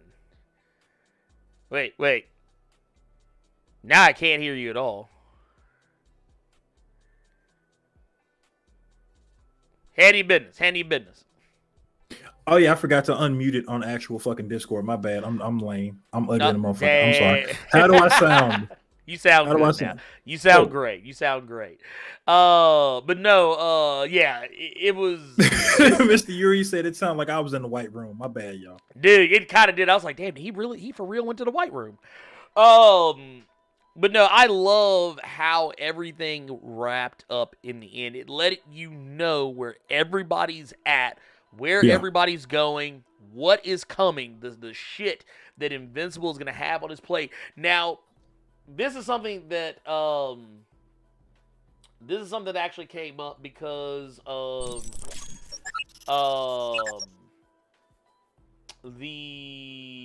I guess what was it, the recent stuff with Invincible.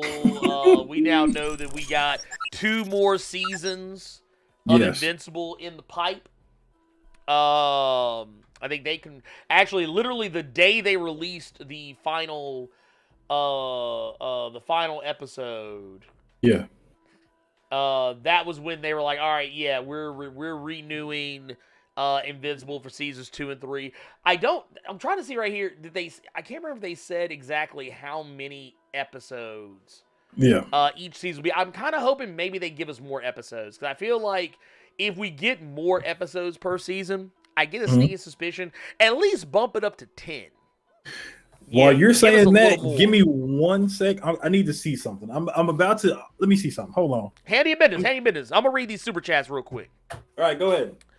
Let's see, we're going to get these super chats because we do have a bunch of them. And actually, I missed one from earlier. Dark Man with the $5 super chat said Invincible caught that first West Indian wire hanger in the shower beating. God damn. Okay. Shakes my damn head, says straight painful and traumatizing. Dude, I'm not going to lie. I think every kid who ever got they ass beat by their parents had flashbacks off this episode alone. William Brain with the $4.99 super chat says JK's was really giving me toxic boys don't cry vibes because he didn't believe it and Omni-Man didn't believe it. Dude, look. The thing is, Omni-Man was straight up. He was straight up that abusive father. That just like, nah, you ain't gonna play with no dolls, no toys. You be out here shooting BB guns. What you need to be doing. That's what that sounded like to me. LJ Brown with the $4.99 says Calvin Ellis's hairline started talking to Brian Hitch in DC like Bruce Willis in The Sixth Sense, talking to that little boy. I see bad hairlines. Lord. Hey, my homie Poe Archery Media up in here, $5 super chat, and it says word to Blerd Koa. Invincible had me like whoa! They were word in that order. Keep up the good work and stay safe, all dude. Yes, appreciate you. And also, that's my homie right there.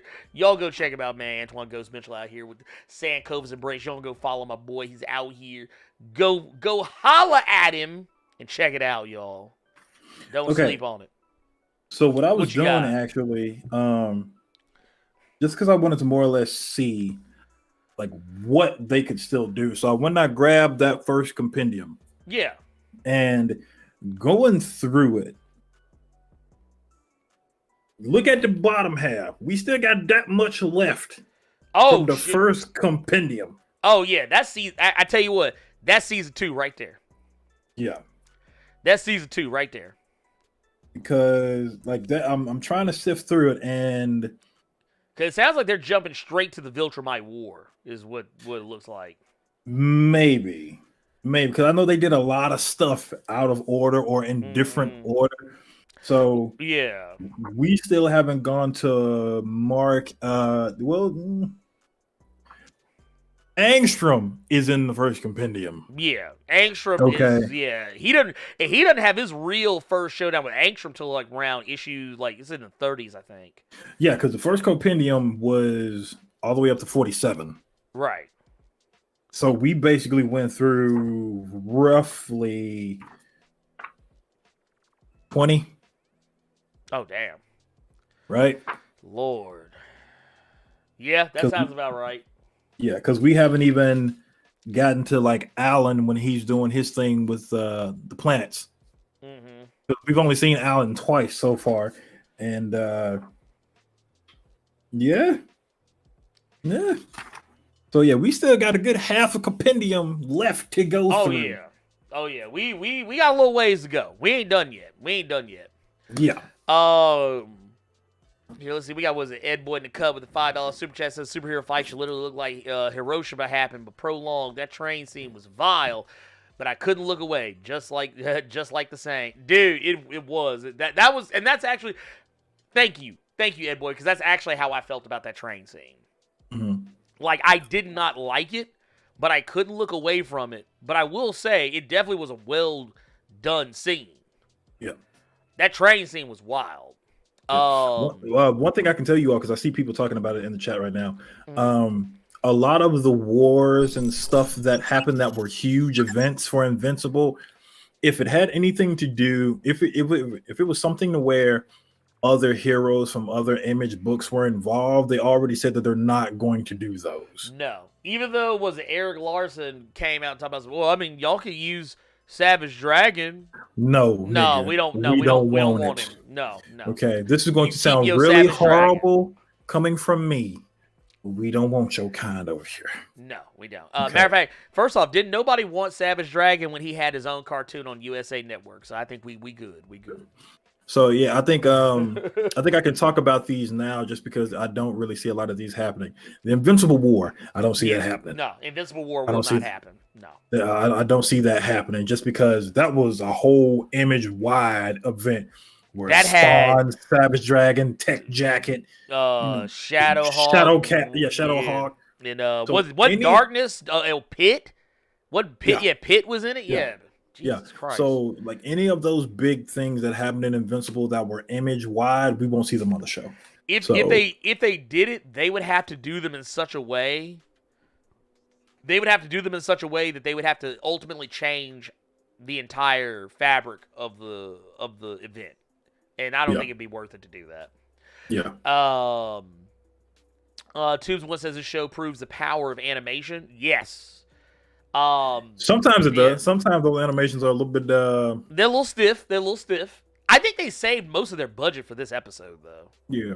Because the animation of this episode was not stunted, the way some of it is in some other the earlier episodes. Can I say that I was laughing at the train scene? Not because of the horrible shit that was happening, but I was more so looking at the animation and how Mark's arms just were doing this when he was just going through people, looking like he was doing the E-Honda real quick. Right.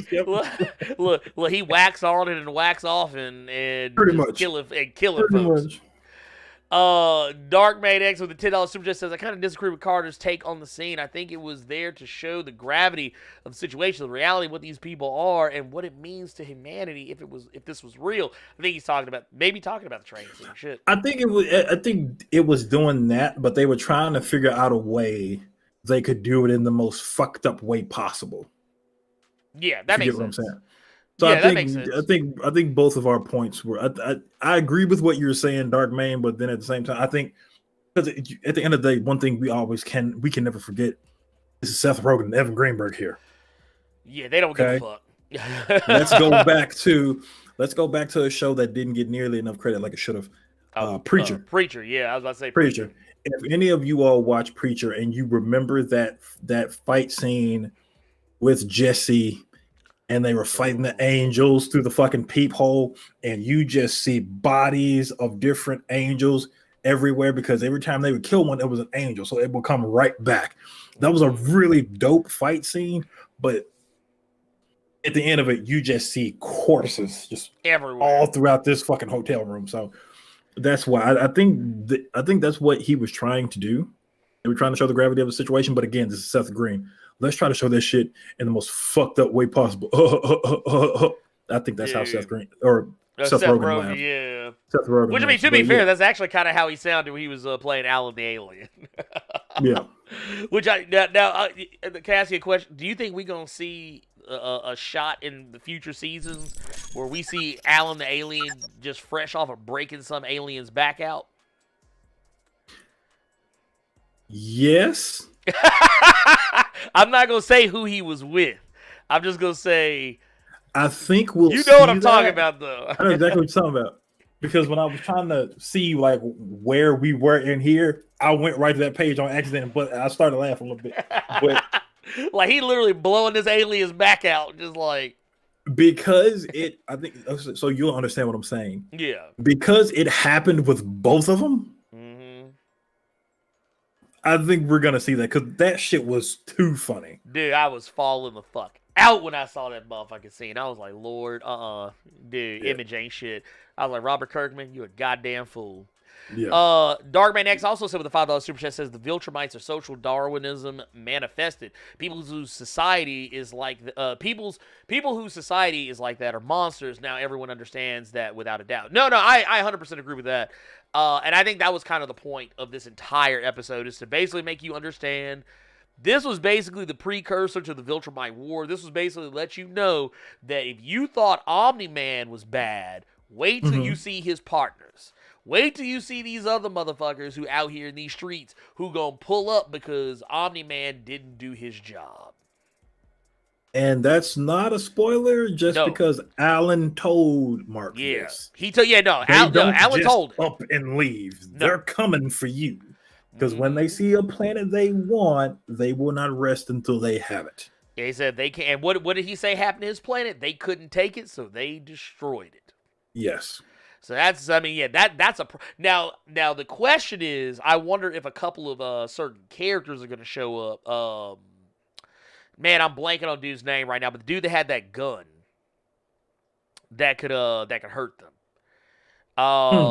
I wonder if he might pull up. I don't know. He might be a bit much. I don't know. But I mean, you said dude with the gun. I started thinking about the little white boy from Crossover 4. Boy, we're gonna talk about that here in a little bit too. Don't worry. Mr. Brown with a $5 super chat says, "Why did it break my heart the most when Omni-Man knocked the teeth from Mark's mouth?" Dude, I ain't gonna lie. That's that made me wince. Fucked a lot of people up. Yeah. Well, because you think about teeth. Like when you think about shit like that, you're like, oh man, dude, not his teeth. He can't get back. I don't even think it's that. I think it's just more so that's when people realize because we've seen Mark get fucked up by different things before, but when you see that he's actually losing something. Well, because that's the most we've seen him get fucked up by anyone on this show other than Battle Beast. Yeah. Like, Battle Beast beat the fool out of him, and that was crazy. But now we're watching this happen, and this is happening at the hands of his father, and you're like, oh my God, like he's legitimately hurting him. Yeah.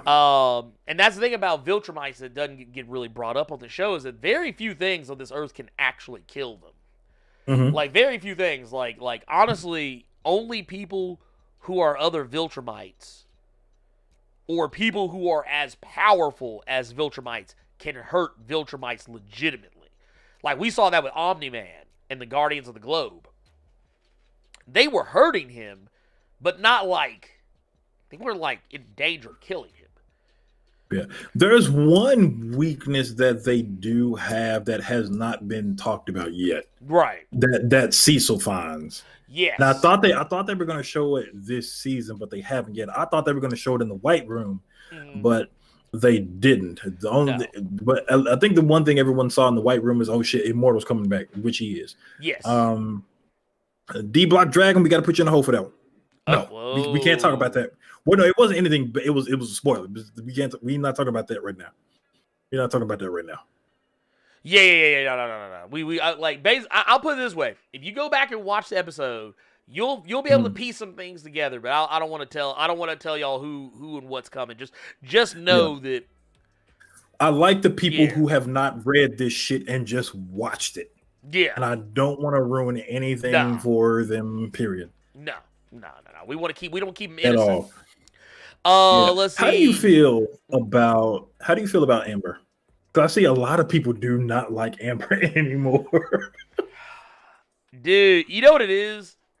It's real easy to make a female character, a woman character in any media hateable if she hurts the main character in any way, shape, form, or fashion. Like that, and it's an empathy thing. Because I know there's probably guys out there, maybe even some women too, who have been done the way that Mark got done by Amber. But at the end of the day, it's one of those situations where, kind of like what you were talking about with Darkman, like, I get it. Like, I understand the perspective. Like, I get why people don't like her anymore now. But at the same time, I also get why Amber did what she did. Okay. Because we're used to Spider-Man. We're used to Spider-Man. Characters like Spider-Man who keep secrets, or they kept the secret of them being Spider-Man for Mary Jane for how long? Or Superman keeping his secret identity from Lois Lane for so long. It's like one of those situations like, oh well, no, they have to keep the secret to protect them. But here's the thing: that is a very old way of thinking. Yeah. Because if you really want to protect somebody, you should tell them what's going on. Telling someone what's going on is going to protect them more than not knowing. Because here's the thing: what if they continue dating? And case in point, I don't want to spoil this, but there's a character that shows up in the comics at one point or another who starts going after Mark's people. How would you feel if you got snatched up by some supervillain and damn near tortured and killed, and then only to find out after the fact that it was because you were dating a superhero? Yeah. What's up? Can you hit the danger button for me real quick? Yeah, I'm gonna go ahead. Let me preempt you, man. Juggernaut asked a question. Oh shit. And this opinion, just like Blerd's opinion, is Blerd's opinion and his opinion alone. This is just me. Okay. Juggernaut asked the question of why did they make Amber black though? Oh yeah. Okay. Now this is just me saying this. Why did they make Amber black? Because you have to have a woman on the show. Yes. That's intelligent. Don't take no shit from nobody. And somebody that could have a lot of common sense. Unfortunately, coming from the comic, you can't do that with a dumb blonde. You can't do that with a nice chested, skinny, dumb blonde. You can do that, though, with a sister. Yes, you can. So... Also, Amber's not that important in the comics. Not at all. No. And it just... Why did they make Amber black, though? I mean, honestly, I think I can actually tell you what happened. It probably came down to who they cast. And Amber is played by a black woman. You can't say that, though. Can't say that, though. Why? What's up? Because you have to, like, look at it like this. Until recently... Who was Cleveland played as on Family Guy? Oh no, he was played by a white dude, whole ass white dude. But what I'm saying is that, like, okay, so Debbie in the comics, and correct me if I'm wrong, but I don't ever remember them ever explicitly saying what race Debbie is in the comics. Like, I don't know if it's ever really addressed. Like, she's always drawn. Yeah, like she's always comic. They're just white people. Yeah, everybody's just random white people, or if they're not white, they're ethnically ambiguous. But I always kind of looked at Debbie and thought that she always looked kind of like, I always felt like she wasn't white. Like, I always felt like maybe she wasn't white or maybe she was something else. But then, because Sandra Oh is playing Debbie, she has been made, Debbie has been made to be Asian. Yeah. Or at least drawn to appear more Asian, even if she ain't. But, so when they hired Zazie Beetz to portray Amber, and to be fair, Amber's attitude is also completely different now, in my opinion, from the comic to the show. Amber was not that saucy. But what woman in the media can you show that can be saucy? Mm-hmm. Oh, it's gonna be a black woman every time. Every time, it's gonna be a black woman, or a Mexican or Hispanic woman. That usually it's gonna be one of the two. It's gonna be one of the two, but it will not be this blonde haired white woman that, like, honestly, like, okay, I kind of felt the same way about Amber that I felt about Zendaya in what was it, Spider-Man: Homecoming and Far From Home. Mary Jane. Well, for one, she's not playing Mary Jane. She's playing a woman MJ. She's playing MJ. She's not playing Mary Jane. Like, even though I know some people be like, well, he done the same thing. No, because her name is not Mary. Her name's Michelle. But the thing is, she actually is playing a character from the comics. Oddly enough, she is playing a character that actually does, in some way, come from the comics. But the thing is that, like, if Mary Jane's entire character is predicated on her being white, then she's not much of a character to begin with. Mm-hmm. And that's kind of my issue with that. I mean, honestly, it's gotten to the point, and Carter will tell you, I've gotten to the point now that I've just gotten so used to Amber being black now because of the animated series. That was funny. That was funny. But that and we gonna talk about that shit. We gonna talk about it. We gonna talk about that shit. Don't make best believe. Like, I literally was like, wait a minute. The age of Ambers. Dude, it is happening. Nova Law HP, thank you for that $10 super chat with the super sticker on it. We appreciate it. Y'all can't see it, or maybe you can in the chat, but you can't see it here highlighted. But it is this really awesome little pupper dog. Looks like a Shiba Inu, like a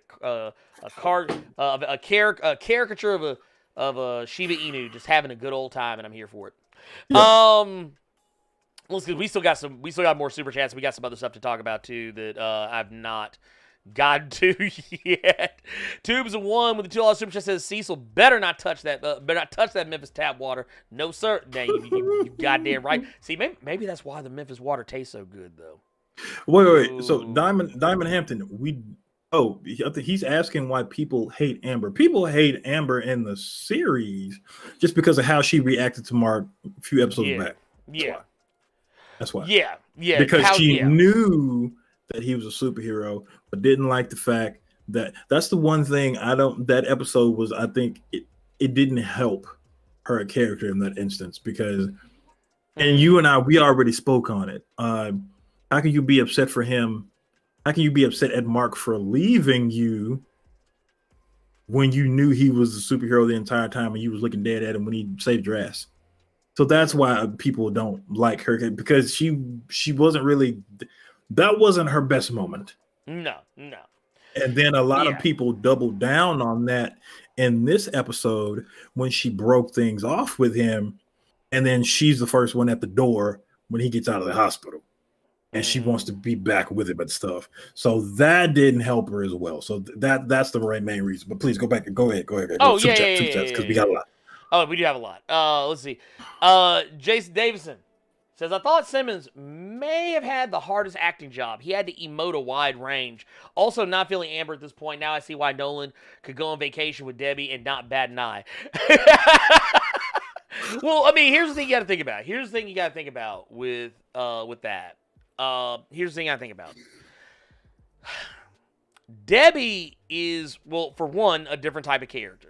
Mm-hmm. Debbie doesn't have as much, for being a good character, she doesn't have as much agency as Amber does. And this is something that I think actually happens a lot, and I see it happen all the time. I actually saw one of my boys the other day. I actually kind of got a little disappointed in one of one of my boys because he said some borderline misogynistic shit. Mhm. And I was like, oh, you wanted him. Oh man, that hurt. But no, basically what we were talking about was strong female characters. And a lot of times people don't like strong female characters because strong female characters don't do everything that the male character wants them to do. Like, they have their own agency. They do whatever they want. They sometimes may do things that may come off as incredibly irrational or may come off as just being, like, bad looks. But the thing is that they're not going to be the stereotypical damsel in distress, always need to be saved, and always, like, you know, pining for the main character's attentions and affections.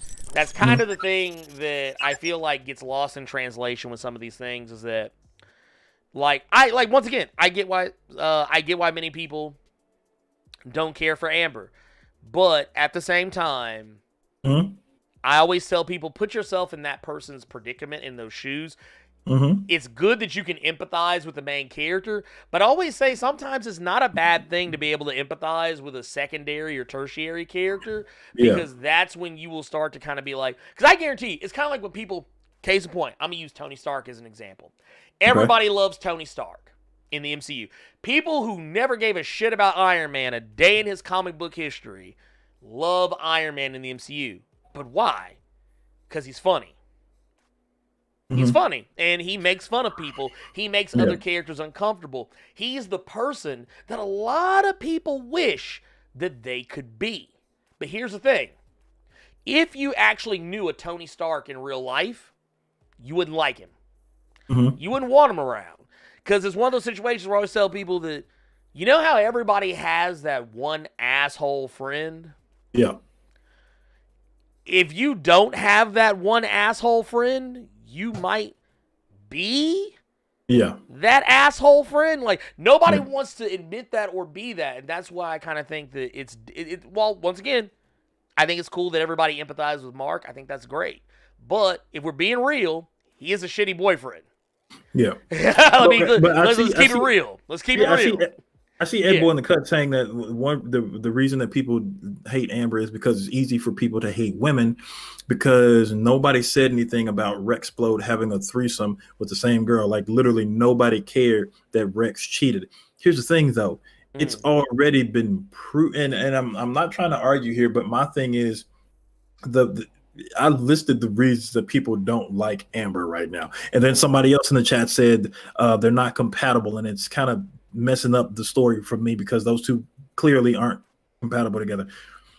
Rex has been, we knew how Rex got down the first time we saw him. We knew that Rex was a scumbag. We knew that Rex is a douchebag and he's an asshole. We saw that in this past episode. Yeah. This past episode was the first time he actually was a nice person.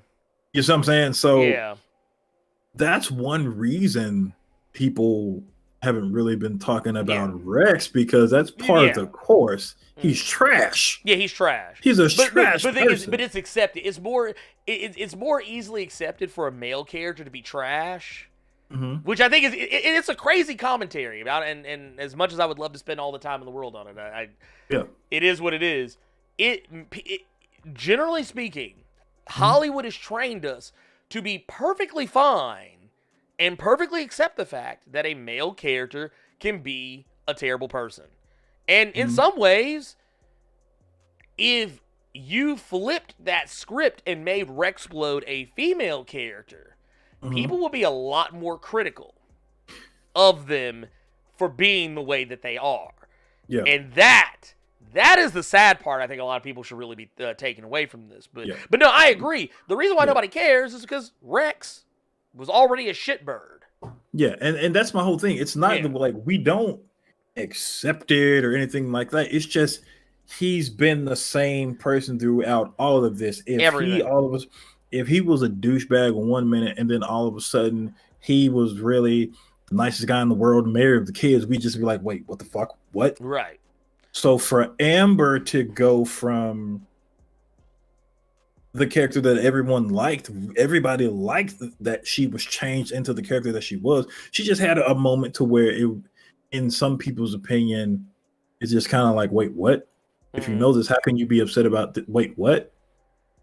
But that's it. But it also says a lot about people to me, though, because it's like it's just make believe. I'm not taking it that seriously. Yeah, I'm like I'm yeah. not taking it that seriously. It's like, look, I like after that episode, I moved on from it because you know what?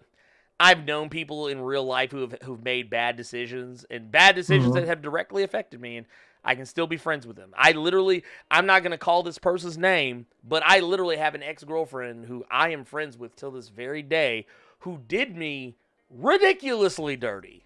Was it the porn girl? No, not the porn girl. No, this was somebody else. Is it the furry? No, God, no. Is it the furry porn girl? No, not her either.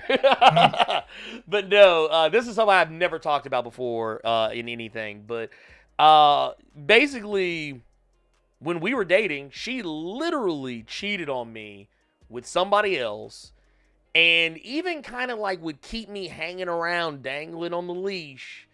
Just for what I guess because she wanted to maintain the friendship. I don't know, and she will even admit herself that she was a terrible person for doing what she did. But the fact that she was able to look back on that and admit that she did something fucked up and wrong, I forgave her for it, and we are great friends now. Like we are probably better friends now than we were, being boyfriend girlfriend or whatever. And it is what it is. It just is what it is. But people make mistakes, and I can forgive them.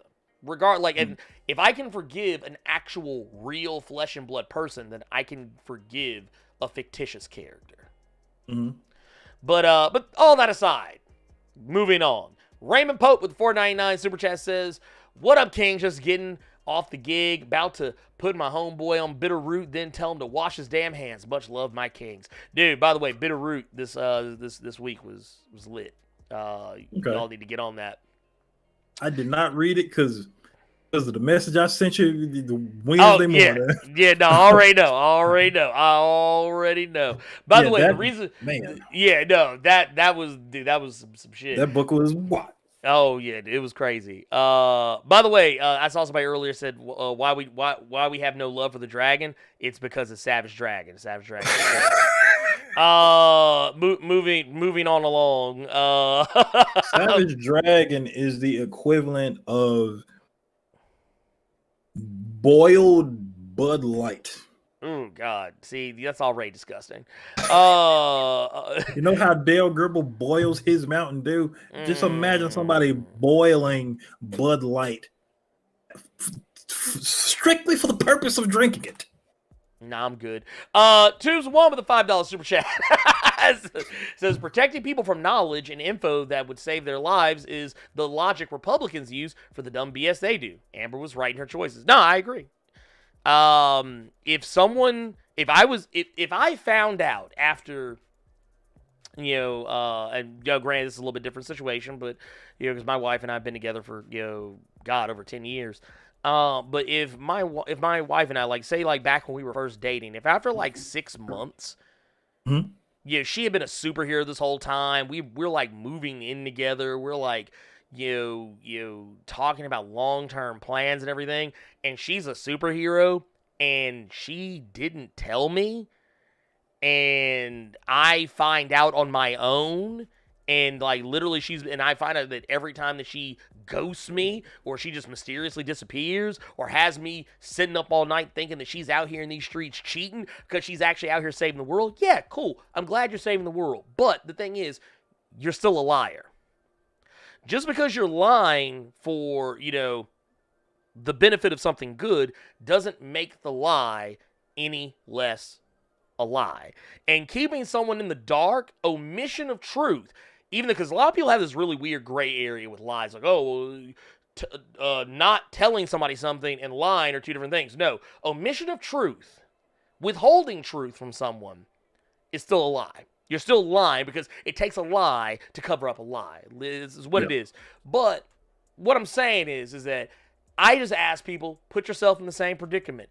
Yeah, it's real easy to say, oh, you're a superhero. Okay, well, cool. But the thing is, you also have to think about the fact that and this is the last I ever want to talk about this because it's just a dumb thing.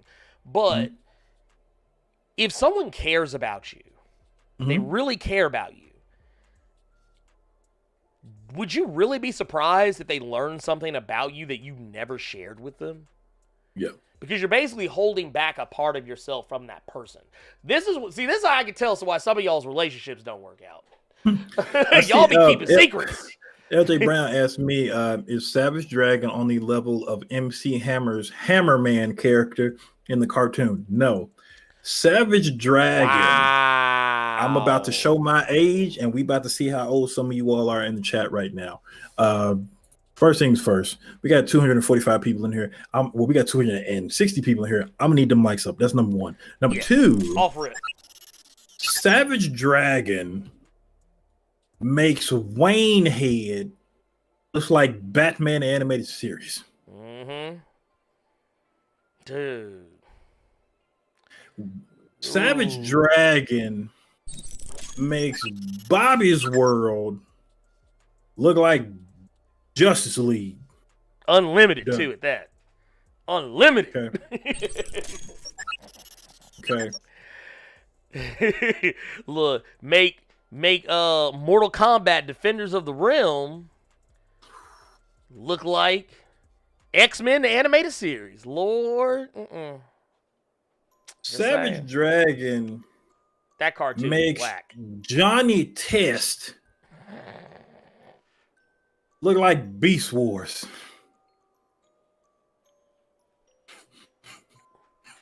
I'm done with y'all. I'm done with y'all. Legion X420 with the 199 super chat says people can't handle if Marvel bring in Cosmic Ghost Rider. I mean, I don't know if we'll ever see that on the MCU. Boy, we ain't never seen Cosmic Ghost Rider nowhere except in book form, action figure, pop, vinyl, video game, cameo, because they ain't gonna let you play with him. He broke it. He tournament banned. He tournament That's banned. not. How am I slandering Bobby's World? Savage Dragon make Bobby's World look like Just League Unlimited. I swear to God. You do. It really. Remember Eek the Cat? Yes, I do. Dude, oh my God. Eek? Yes, I do. Motherfucking cat. Kevin Prime with the $5 super chat says, Mark needs some martial arts classes. See, this is why I always tell people, just because you're super strong don't mean you know how to throw hands. Savage Dragon makes Street Sharks look like the Lion King. I thought you were saying make it look like SWAT cats. Oh, God, I'm done with you, man. Edward Howard coming with the $20 super chat says, love the content. I appreciate you. Thank you so much for that. We love you back. We love you back. LJ Mac03 with the $10 super chat says, next time my son doesn't do the dishes, I'm showing him his episode of Invincible. Blessings to Carter to the Blerd family. Look like see what his daddy did to him? Be glad you live in my house. Man. I can't hold you up to no train and make hundreds of people blow up against you. B Black with the $5. Wait, what you got? Savage Dragon makes. I'm not gonna say that. I'm gonna go to hell for that. Never mind. I'm gonna be quiet. Lord, don't do it. Don't do it. Don't do it. Don't do it. Savage Dragon makes Reboot look like Cowboy Bebop. Look, get this man out of here. Get this man out of here. He wildin'. Oh, God.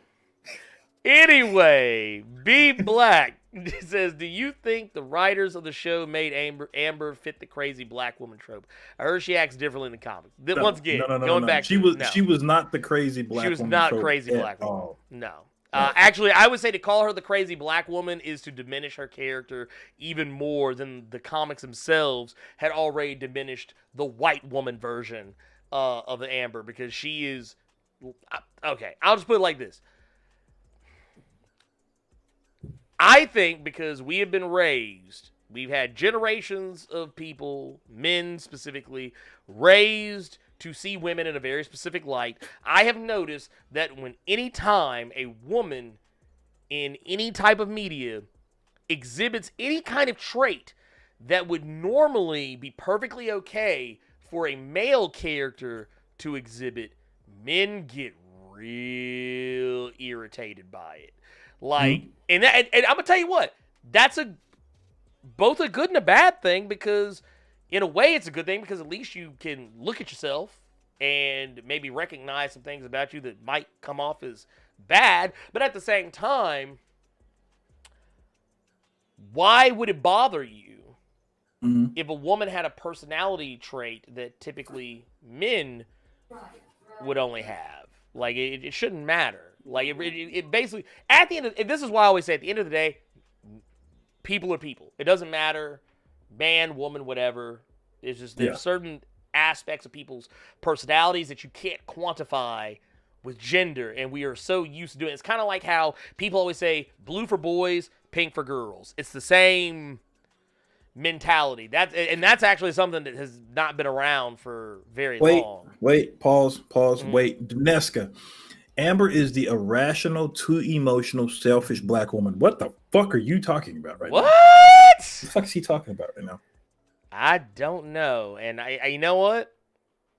Like, I'm not gonna put him in the hole, but I'm just like, what the fuck were you watching? Yeah, I had to ask that question. Yeah, what were you watching? What were you watching? What are you talking about? It wasn't Invincible. I don't know. I just want to say off rip, I just find it very interesting that these things are being said, and it makes me ask questions about some things. That's Savage Dragon makes Ultimate Muscle and the Kinnikuman Legacy look like Recess. God damn it. Lord, oh my God. This man. Y'all know y'all done got this man started, right? Look. Y'all know y'all done got this. See, I don't, like, y'all can't put this on me. This ain't on me. This is not on me. Let's see here. You know what? I'm gonna go and say this is not news. This is not news. We got a couple of other things that might be worth discussing, maybe, possibly. Nope. Oh, this is the Brian Hitch thing. Ooh, man, Lord, we already gave him hell over that one. Real quick. Yeah. Carter. Yes. Speaking of women who will likely be flamed and just drugged through the streets over the course of the next 6 to 8 months to a year, or maybe even the foreseeable future, we actually got some pictures of a couple of women who are going to be in the MCU. Okay. Oh my God. You said a couple of women. I thought you were going to show that bullshit Powerpuff Girls. No, God, no, God. My chest started beating so fucking fast. I don't know what the. Oh my God. This man said, please put Savage Dragon on instead. Actually, that's how bad Savage Dragon is. Savage Dragon makes the CW Powerpuff Girls look like the original Powerpuff Girls. See, that sucks. Leave these jokes to me. Okay, leave it to professionals. All right, leave it to professionals. He's like, that's my gimmick, man. This gimmick infringement. Gimmick infringement, I tell you. But no, so we got to see. We actually got to see a couple of different pictures. One of which comes from the set of Hawkeye. We also got to see this picture that, for all intents and purposes, I believe this is her name is Alaqua Cox, who's going to be playing Echo. That's not a real name. That is her name. A lot of Cox is not a real name. I said Alaqua. Oh. Alaqua. Or I could be pronouncing it wrong. It could be something else. I don't know. Anyway, point of the matter is that we got to see a picture of her in costume next to Jeremy Renner. And I'm going to tell you right now, don't get too excited, because the costume, it's not very involved, especially when you consider the fact that Echo has never really worn anything that was, like, really involved. Like, she looks like her costumes usually look like some shit you could get at Hot Topic. A Goth in the Box. But right here, this is in the her. box. What the fuck is that? That's Hot Topic. I used to Goth call it in the box. That's what I used to call it. Come on, man. But no, she this is actually her right here, the woman who's gonna be playing Maya Lopez, aka Echo, who will be our first not just Latinx hero, but also Native American, because if I'm not mistaken, Echo is both Latinx and Native American. So there you go. You said Latin X too fast, so it sounded like you said Aladdin X. And Aladdin X. Oh Lord. wait. That's the new hottest rapper on the streets, y'all. Aladdin X. So no, but at first I'm not gonna lie, when I saw this picture first posted, I thought Jeremy Renner was just posing with some nice lady that he met on the set that did his makeup for him. And then it took me a minute because of the lighting in the photo. I realized, oh wait, that's the face paint on the side of her face that Echo typically has, and she of course has a little sun symbol there. Like they kind of did. I don't know how I feel about the costume, but it's one of those situations where I feel like Echo's one of those characters that she doesn't really have a costume, if that makes any sense. But Echo just recently got a little glow up in the Marvel comics, so I think that might be why we may be seeing a little bit more of I don't know if that has anything to do with it or not, because she got a little glow up in the Jason Aaron's Avengers recently because of the Phoenix. Savage Dragon makes Hamtaro look like Who Framed Roger Rabbit. God. This motherfucker here, god damn. Anyway, Carter, how do you feel? How do you what do you think, man? What do you think about this are you excited for Echo? Are you curious about Echo and this Jeremy Renner Disney Plus spinoff? Because she is getting her own show now. So my question is, correct me if I'm wrong, because I'm really trying to remember this random issue of New Avengers that I read. Mm-hmm. Was Echo Ronin at one point? I think so. Maybe. I think she was. If she's getting her own series, I'm thinking it's going to be more so Ronin. Because I don't think they're just going to have that be a one-off. I mean, it's fine. I'm holding anything I say about Hawkeye until it comes out. Yeah. Well, we haven't even seen a trailer yet. Yeah. And we haven't even seen a trailer for it. I really want to see if they're going to keep that consistency up, because we have WandaVision, and then we had Cap and the Winter Soldier. Who knows what the fuck Loki is about to be? Oh man, yeah, Loki. So like I don't want to say any, like, it's cool. We're gonna see Echo in this show now, so that's gonna be nice. But I'm really just trying to hold my reservations until I at least see a teaser or something. Right. I mean, I'm here for it. I'm kind of in the same boat though. I want to see a trailer like sooner. I think we're gonna see a trailer for Miss Marvel sooner. Yeah. And speaking of Miss Marvel, we also have some photos that come to us. We've got Iman Vellani, who we now see in full costume. They actually kind of did a little. They did a little something with her little costume. I'm kind of here for it. This is actually her on the set right now. We know she is actually to be in her costume. She's not wearing the Party City Captain Marvel costume like we've seen her in some of the previous set photos and behind the scenes stuff. I love how she still got the kicks on though. Yeah. I love she still got the Converse on. In the costume. She ain't got no boots. She said, no, I'm gonna wear these same shoes that I've been wearing to school. These my play shoes. Remember, I don't know if some of y'all are old enough to have, like, he had school Oh, yeah. shoes, like Then them school schools you clothes, went and play outside and clown. clothes. Yeah. Boy, you fucked up them school shoes. You getting your ass whooped. Ooh, man. Look, hey, you know, this how you know how old a motherfucker is. If you've ever been outside hanging out with one of your boys and they parents find out that he outside in his school clothes.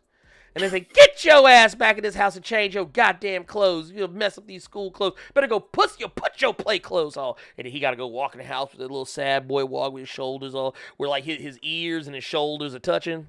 Yeah. That's how you know how old you are. But we sit right here like I don't know what old boy right here is doing right now, but I do appreciate the fact that Kamala Khan is out here. I'm down for it. I'm here for it. It looks like, I don't know. I have a sneaking suspicion we're gonna wind up seeing. Who was the brother that looked like? Who was the brother look like he doing a Fortnite dance? That's what. Look, he just killed somebody in Fortnite.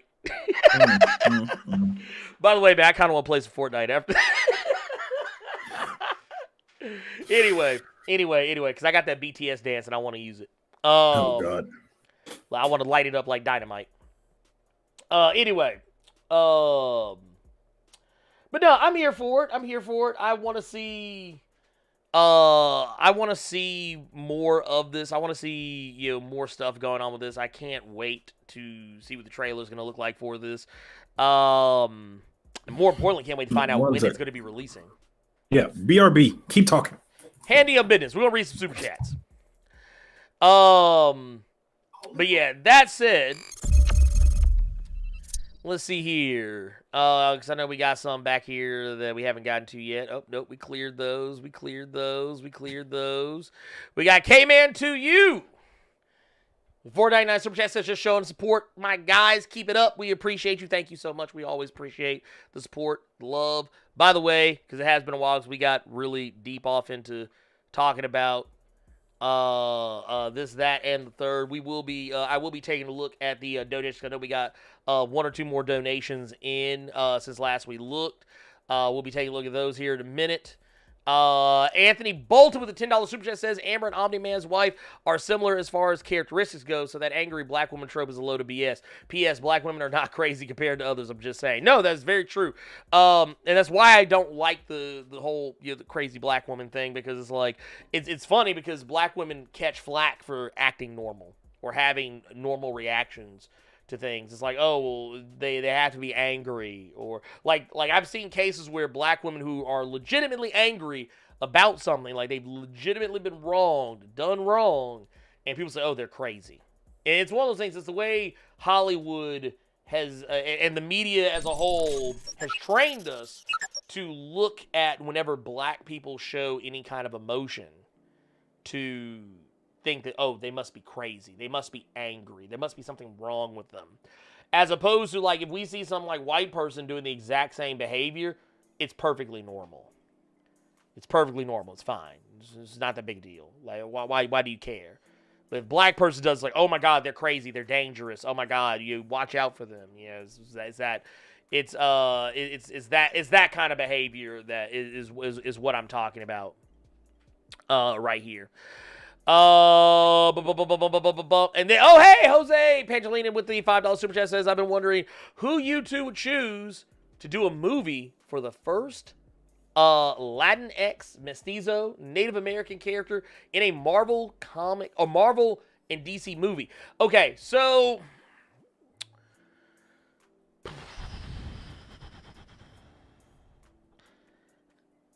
I think for me, and I've said this in the past, a character like I know we're getting Echo, I know we're getting America Chavez, in Marvel, so that's cool, that's great, awesome, good on them. If it's for my money, if it's Marvel, I want to see, I would actually like to see a. Just because I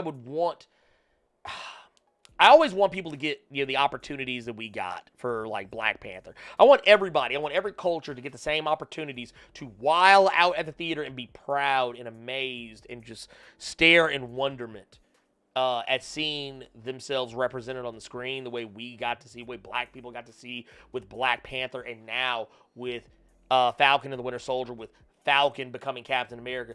I want everybody to be able to get that kind of representation. And what I would love to see is either it's a toss up with Marvel. With DC, it's no question, but with Marvel, it's a toss up. It's either going to be Robbie Reyes as Ghost Rider, or it's going to be Ava Ayala as White Tiger. Those are the two. Those are the two I would want to see. Or Sam Alexander as Nova. I think just the crazier you go with it, the better it would be. DC is another story. DC is no question.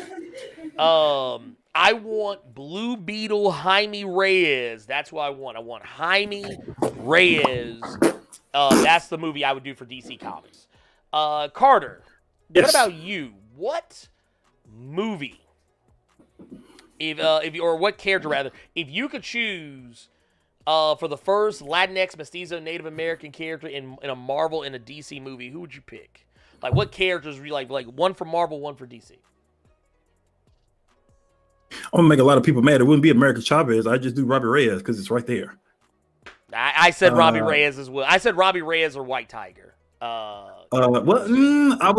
Or Sam Alexander. I also throw out Sam Alexander. To be on the well, with you saying Robbie Reyes, I retract my statement. You could go the safe route. Mm-hmm. I'd go the safe route. Okay. Oh no, you said that hasn't been in a movie. Mm-hmm. Okay, well I can't go the safe route. To be the first. To be the first. To get a movie.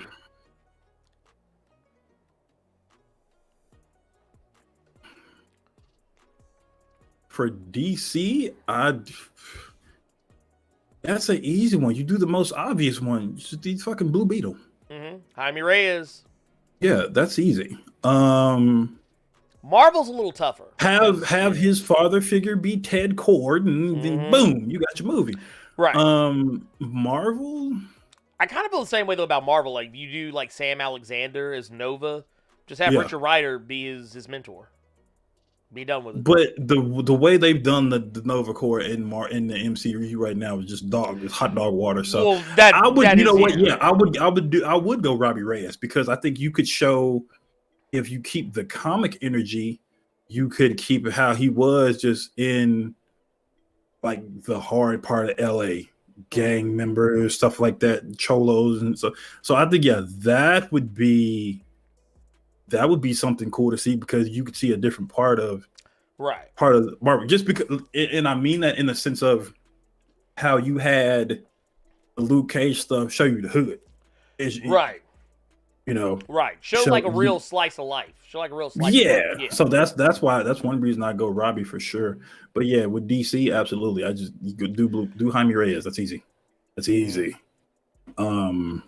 Oh yeah, White, and like I said, I think it's a no-brainer. It's a no-brainer. But I do also think White Tiger is not a bad way to go either. White Tiger is a definitely, and it's somebody that people don't think about a whole heap of a lot about at first. But White Tiger is for real out there. I'm just putting it out there. You're saying. That said, real quick, I do want to take a look at our donations. We did get some more donations since the last time we checked. By the way, link for the St. Jude Play Live joint is in the chat right now.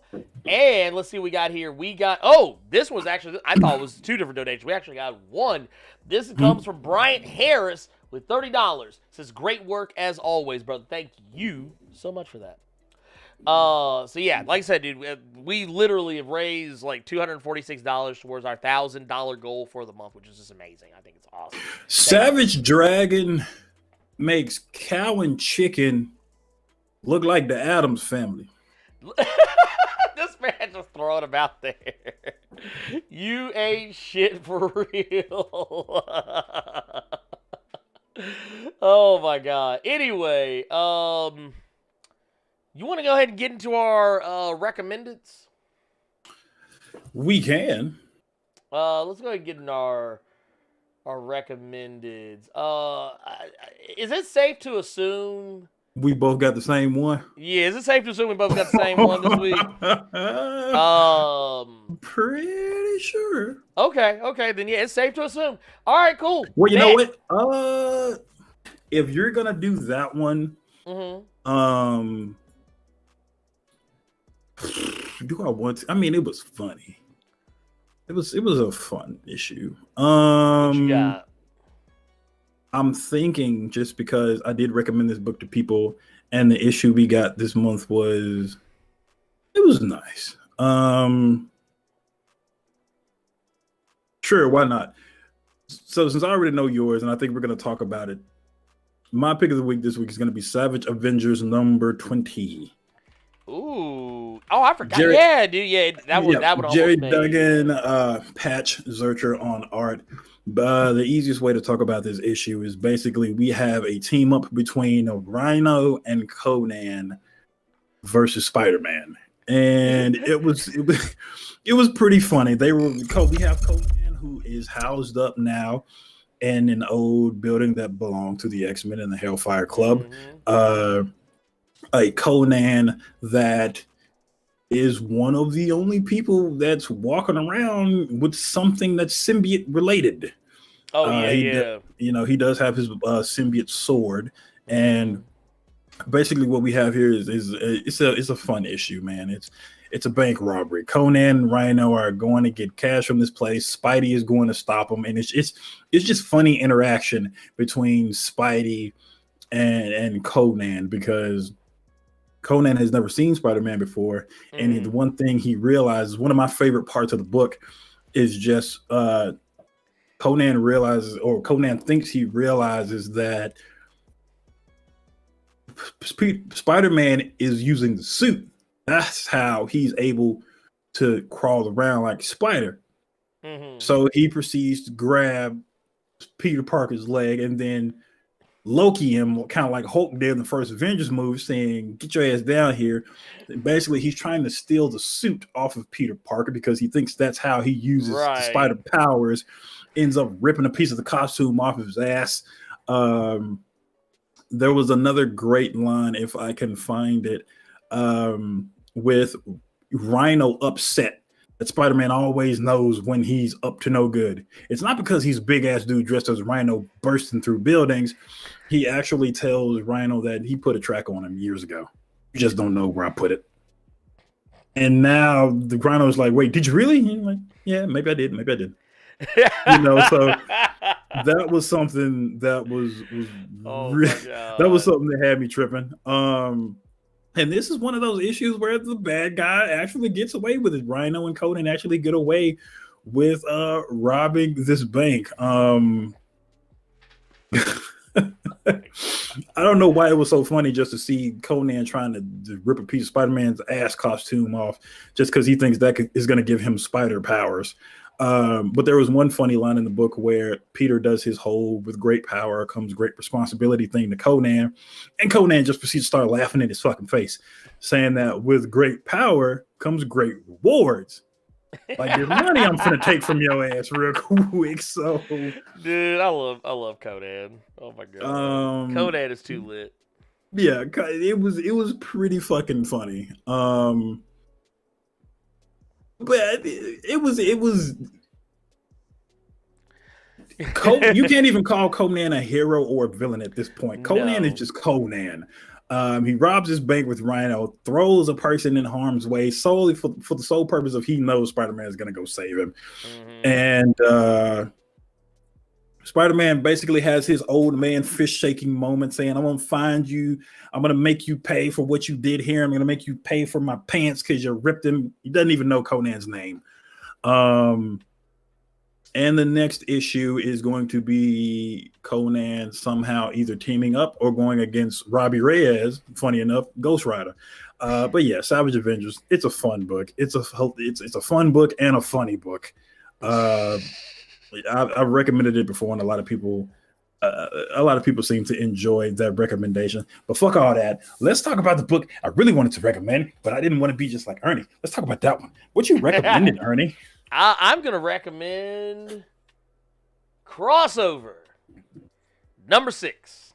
Yes. Crossover number 6. And I'm going to tell you, and you know what? I'm not even going to tell you anything really about the story here. I'm not going to tell you anything about the story because you know what I'm going to do? You know what I'm going to do? I'm going to be that motherfucker. I'm just going to show y'all one page. Yeah. Technically, it's 2 pages, but it's a splash page.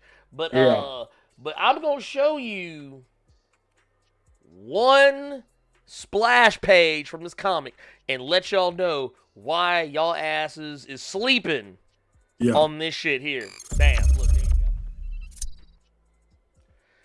Look at that splash page. Look who all in that motherfucker.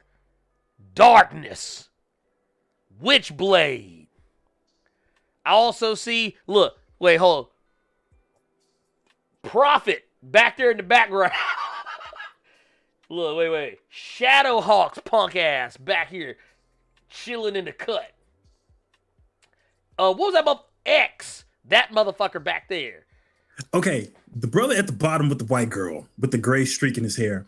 I think that's the dude I think that's Max Damage. I think that's Max Damage from Irredeemable. I think you're right. But not Irredeemable. What was the name of the other book Mark Waid did? Incorruptible. That was Incorruptible, yeah, that was the sister book. I think that's who that is down there. I think you are correct. And that's Boom. That's not Image.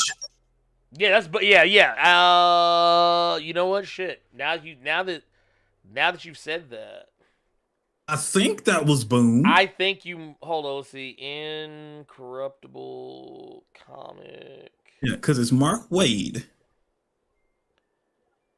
Yep, that's Boom Studios. And yeah, that's even fucking crazy. Yeah, that is actually that's Max Damage. Yep, that's Max Damage from Incorruptible. Straight up and down. Somebody in chat just said it, and I did not notice it. Diamond, I did not realize that was who that was. Where? That's bottom right. That's fucking Luther Strode. Yeah, bottom right. Yep. I'm surprised you didn't say anything. I'm surprised that was the first motherfucker you pointed out. Luther Strode, dude. And here, wait. Here's another one right here. Your boy Pike from Wildcats, chilling in the cut. I like how the zombies from Walking Dead are still black and white. Yeah, no, the zombies from Walking Dead still in black and white. Did you notice who's chilling back here in the background right here? I saw Lil Mama from I Hate Fairyland.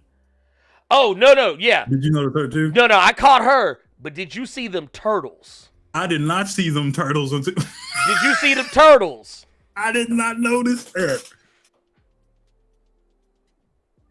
This book, dude. Dude, off the chain. Hold on. Dude, Ghost. Ghost is back here. You see you got X right here? Ghost is back there. I guarantee you, if you look hard enough... Did you see Hulk? Yep. Mm-hmm. Okay. Saw him. Also, Glory. Glory is right there. I like how the first one I noticed when I saw this splash page, I recognized Max Damage. Obviously, you're gonna recognize the darkness. But when I saw Baby Girl from I Hate Fairyland, that Scotty Young book, I about fell out. Dude, Battle Pope, yep.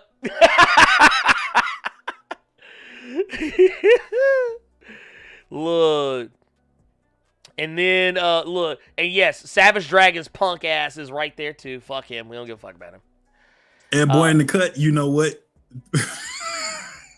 He said, is that Rolk from Dexter's Lab? It might be, actually. It actually might be Rolk. Because if you look at him, he actually is more, he's not exactly the same color. Dude, you won't tell them the issue, man. That ending, dude. Oh, okay. So we have to talk. Okay, I got to talk about the ending because I know you don't want to spoil it. I know you're going to be the good one. I'm gonna good be one. the bad. I'm gonna be the demon. You can be the bad guy. You can be the bad guy. Go ahead, Carter. Okay. You tell them about the ending. Also, we didn't even talk about who else shows up in this book. Hit Girl. Yes. And Hit Buzzkill Girl pops up. Hit Girl. Buzzkill is fighting Omni-Man in this book. Yeah, exactly. Dude. Crossover. That's all I'm gonna say. Crossover. That's how you do it. But no, Okay. go ahead and tell them. Go ahead and tell them. If we are giving y'all a fair chance. Carter is about to tell y'all exactly what the ending of this issue is. I'm not gonna say it because I'm gonna be the nice guy, but he's gonna be the bad guy. He's about to tell us. Okay. So y'all like if you don't want to know, cover your ears right now. Okay. So basically, the main character we have in this book, who, if you've been reading crossover, she worked at the comic store with I cannot remember that guy's name. Shit, I forgot it too.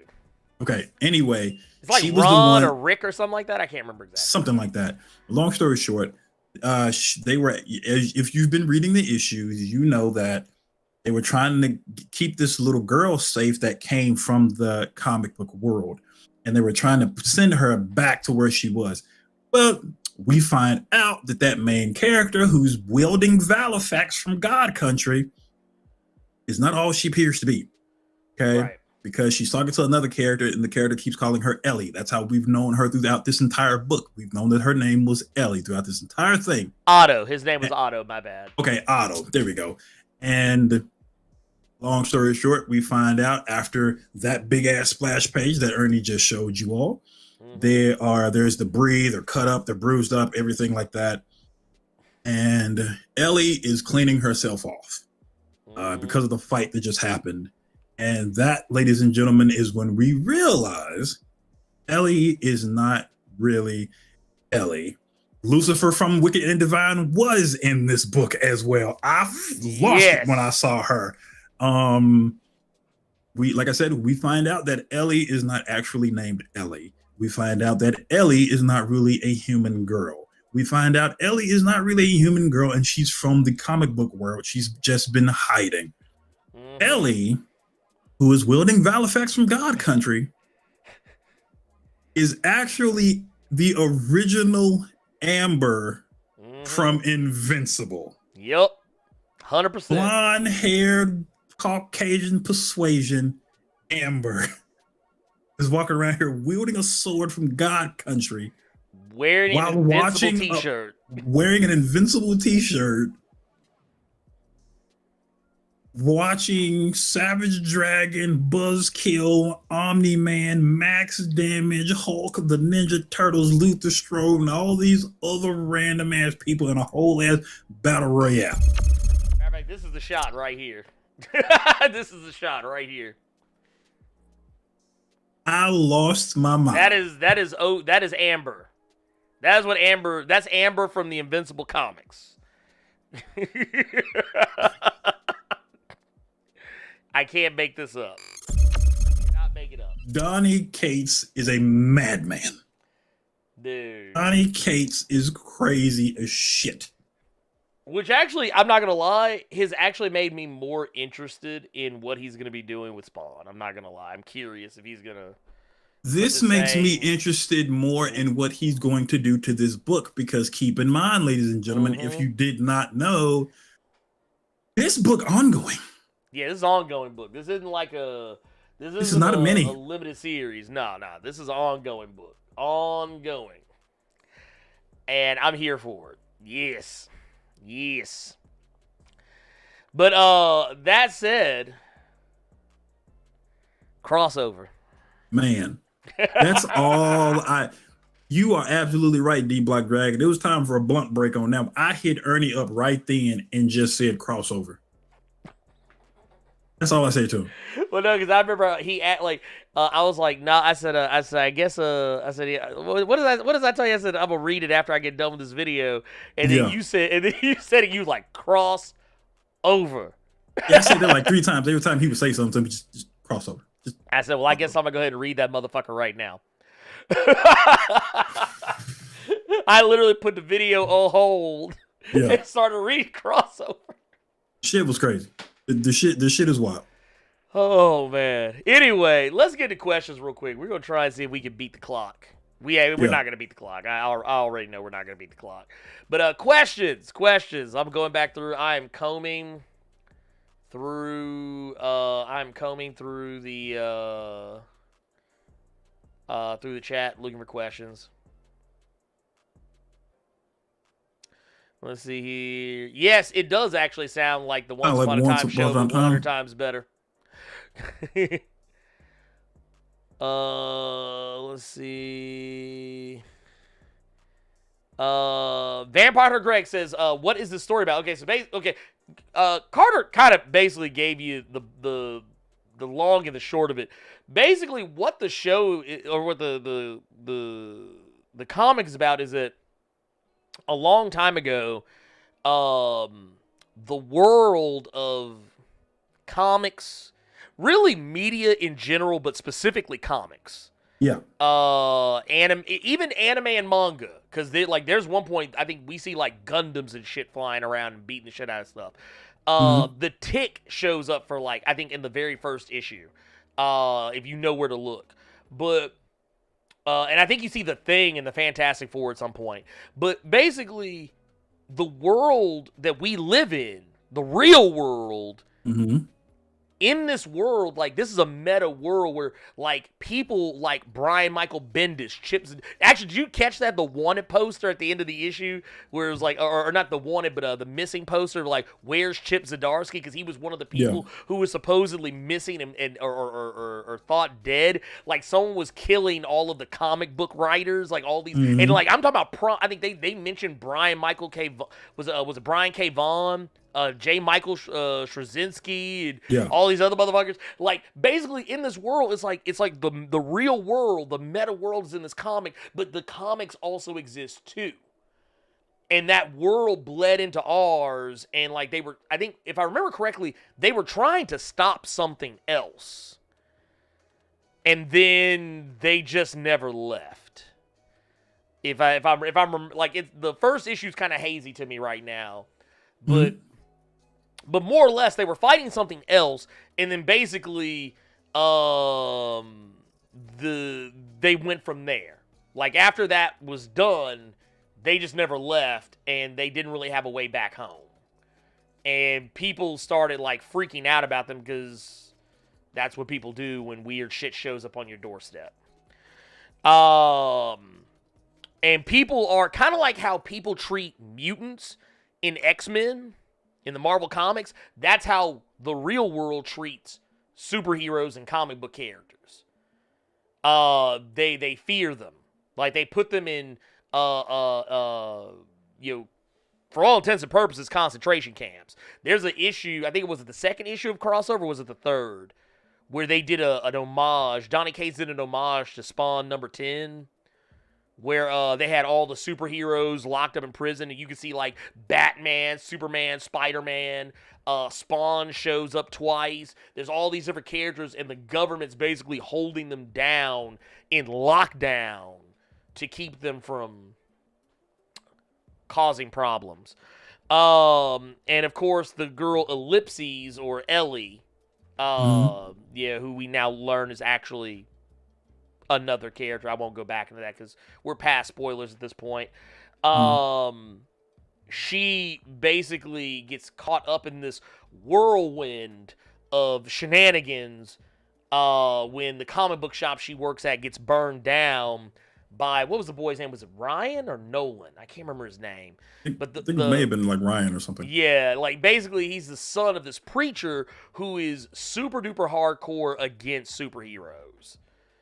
And they wind up, the boy, Ellipses, and Otto, the guy who owned the comic book shop, they all get roped into it, and they wind up finding this little girl who is clearly from the comic book world, and she is incredibly powerful and dangerous to normal people. Not in mean she would hurt people on purpose, but people were worried. They were worried she might hurt somebody. And I think at one point, Otto even calls her a mutant. He's like, what if she's one of those mutants? It just, I don't know, man. It's crazy. It's crazy. But they're making their own comic book characters to fight the actual comic book characters and they're called amalgams. Yeah, that was the issue. That was the previous issue, if I'm not mistaken. Yeah, they were mashing up the characters just like we had amalgam.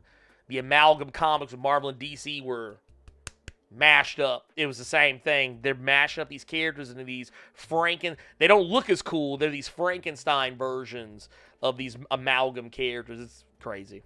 It's crazy. Just freaking crazy. Was it? Did you see Brian Hitch's cover for Superman and the Authority?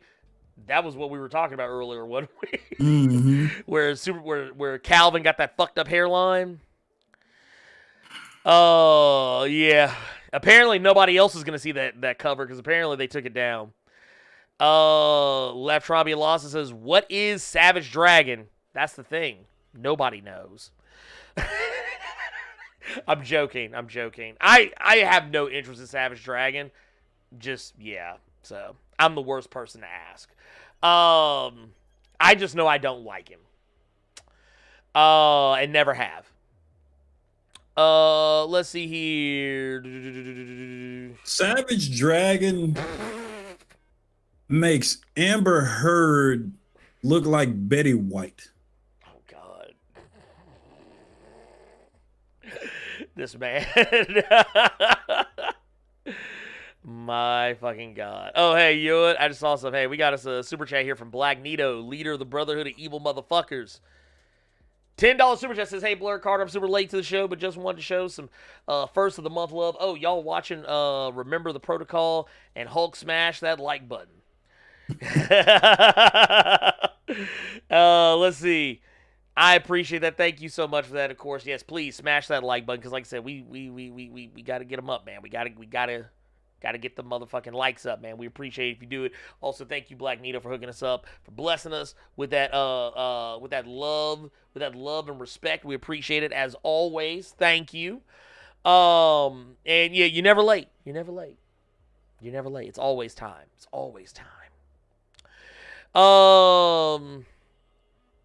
Let's see. And they're probably not here anymore, but they said, "I'm watching this later. I have only watched the Invincible cartoon and have not read the comics. Did they spoil any plot points from the comics that have not happened on the show?" No, we actually took great pains to not do so.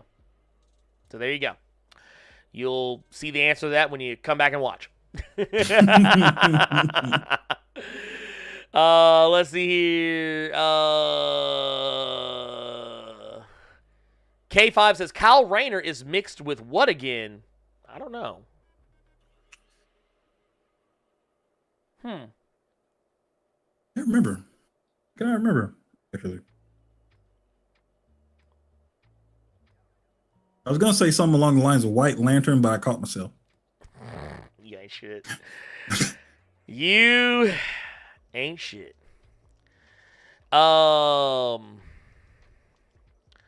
Let's see here. Here you know she says, "White Tiger who? White Tiger who? White Tiger. The White Tiger." Technically, White Tiger is the original White Tiger, if I'm not mistaken, was a man. The current White Tiger is a woman. I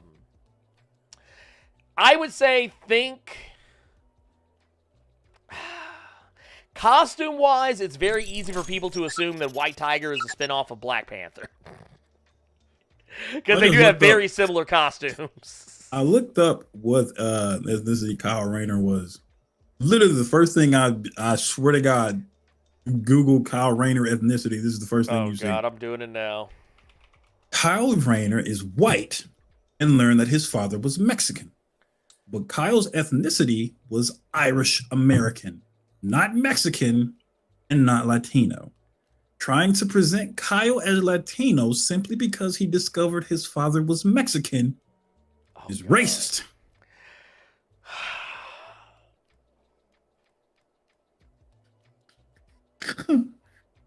My head hurts.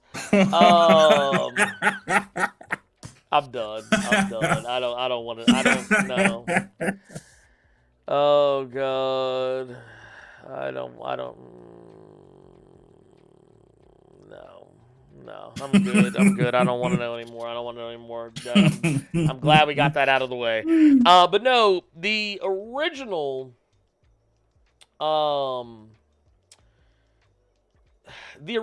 White Tiger, and oh man, I want to say this was forever ago. Like when I say forever ago, I mean like super duper mega ultra. Forever ago, I believe this was like 1975, I think, when White Tiger was first introduced. Yeah.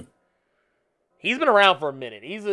White Tiger is very interesting. Like if you made a movie about White Tiger, honestly, the only character I think most people will probably have any I guess reference towards would be the one that is like the current. But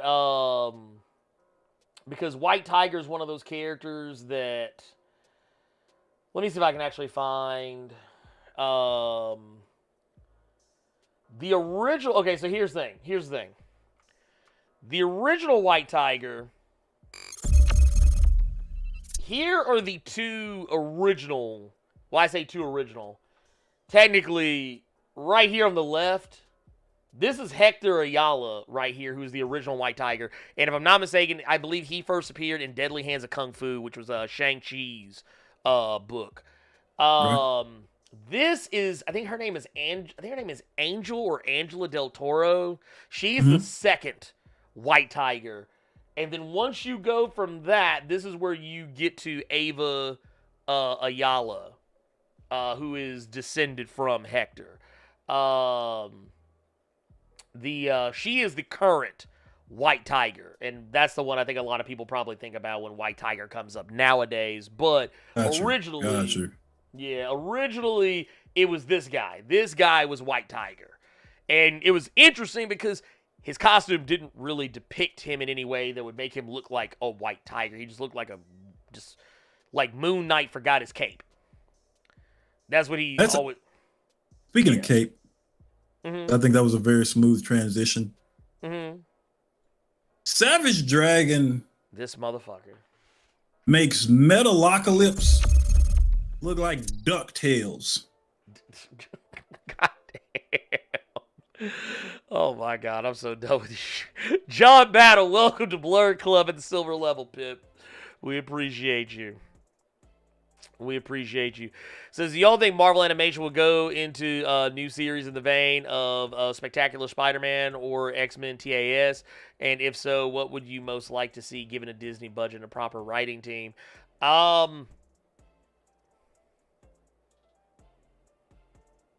Honestly, we're being honest.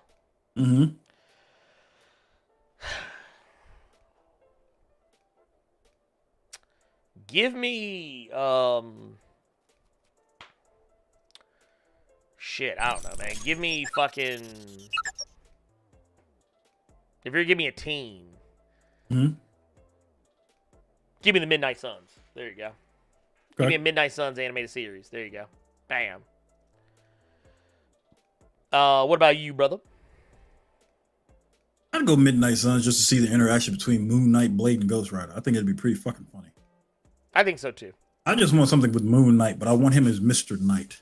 As Mr. Knight, there you go. Because if there's one thing that I enjoy more than that portrayal as Mr. Knight, it's just the fact that, like, damn it, I lost my train of thought. I was gonna go into something else. Because do we still have concrete stuff on that show? What about Moon Knight? Moon Knight, yeah. I mean, as far as we know, Oscar Isaac. Oscar Isaac, okay, yeah. I mean, supposedly. The idea is that it's going to be Oscar Isaacs. Okay. Oscar Isaac. So like Marvel has not denied. Yeah. They haven't denied it. So that's what I'm going with. As far as the rest goes, because I see someone else. I think was it where'd it go? I was literally just looking at it. And then it went away. See? I think I do know one thing you were looking at, because I think we were talking about it earlier. What's up? I think the one thing you were looking at was just the fact that Savage Dragon makes America's current police departments look like Chippendale Rescue Rangers. This motherfucker. Anyway, what book are you looking forward to most for Milestone in June? Oddly enough, Icon, because it's the one I've seen the least of. Okay. I've seen more of Hardware and Static, so Icon and Rocket are the one that and this time it actually will be called Icon and Rocket, not just Icon, because Rocket is very integral to the plot of Icon. But I'm more interested in that just because we don't know the dynamic yet. We don't know the full plot, the story. We don't really know what to expect. I'm also very curious to see that racist Batman get explored. Which is going to be very interesting to see later, because I don't know if he's going to be a villain or if he's going to be somebody, like, is he going to have his own book, or is he going to be a character who just pops up in other people's books? I just want Static to come out so people shut up about all the changes. Yes. Yes. I just want people to be done with it, because I'm tired of hearing about it. I'm like, because I don't promise. I third generation don't give a fuck. But White Tiger is in the Champions, yeah? Yes, you are correct. Or at least, I don't know if they're in the current, are they in the current iteration of the Champions? I don't know if they're in the current iteration, but I know they have been in the Champions. Okay. Yeah. I knew they were in the Champions at one point, but I couldn't remember they were in the current iteration, but yeah. And I believe it is still the Ava Ayala version. King Kunta with a $5 super chat asked, did y'all catch Yasuke? I have not watched it yet. I've not watched it yet. I have not had the time to watch it yet. But I plan to tonight. I'll be honest. Yes, go ahead. I kind of don't want to watch it. Damn. For no other reason than from the trailer that I saw of it and hearing the Keith Stanfield as the titular character, it didn't sound good to me. I don't really like him as the voice. I'm not crazy about him as the voice. Because you know when you hover over something on Netflix, it shows you, like, it starts playing a preview, and I heard him in action in, like, the finished product, and I was like, he's whole. Okay, so you know the same problem you had with J.K. Simmons as Omni-Man? That's the same problem I have with Lakeith Stanfield playing Yasuke. Okay. I feel like the scenes I've seen him, that I've seen and heard him in, I feel like he's too pulled back. Like, and I get what I get what they're going for, but it feels like he's just reading. That's what it feels like. I feel like he's just like, I feel like they had to go back and edit out the parts where he accidentally read the quiet part out loud. Like, he was sitting there going, no, don't go out there. If you go, then you'll die, and your mother will die too. Look at little girl with quivering eyes, then touch her shoulder. If you do that, it would waste 2 lives. Cut. Oh, man. Cut to next scene. Wait, am I supposed to keep reading this? That's what I feel like is gonna happen. That's what I feel like. And actually, I see Mr. Yuri G said watch it in Japanese. That's what they did. Okay, that was gonna be my next question. It's dubbed. Okay, I'll watch it then. Yeah, if there's a Japanese language option, this will probably be the first time in a long time that I will choose the Japanese version over the English one, because y'all know me, my attention span. Mage TV said respect from Nashville, Tennessee. Hey, we appreciate you, Pimp. Hey. We appreciate you. Yeah, like I said, hey, Tennessee fam for life. We out here. Dark Knight Assassin says, how much of a difference is there between the Invincible comic book and the TV show? The TV show is way more violent. And a lot of plot points are shifted and moved around. Some things are happening earlier than what they would in the comics. Some things are happening probably later, is probably safe to assume. And like we talked about earlier, and I said I wouldn't talk about this again, but I'm going to say this real quick, and then we'll keep on moving. And just as we said before, in the comics, the love interest, Amber, is white. In the television series. Amber is black. Debbie, Invincible's mother in the comics, is drawn ethnically ambiguous, but it's pretty much implied that she's white. But in the animated series, she is very obviously Asian. Which means Mark is now half Asian as a result of that. So yeah, there you go. Let's Who child?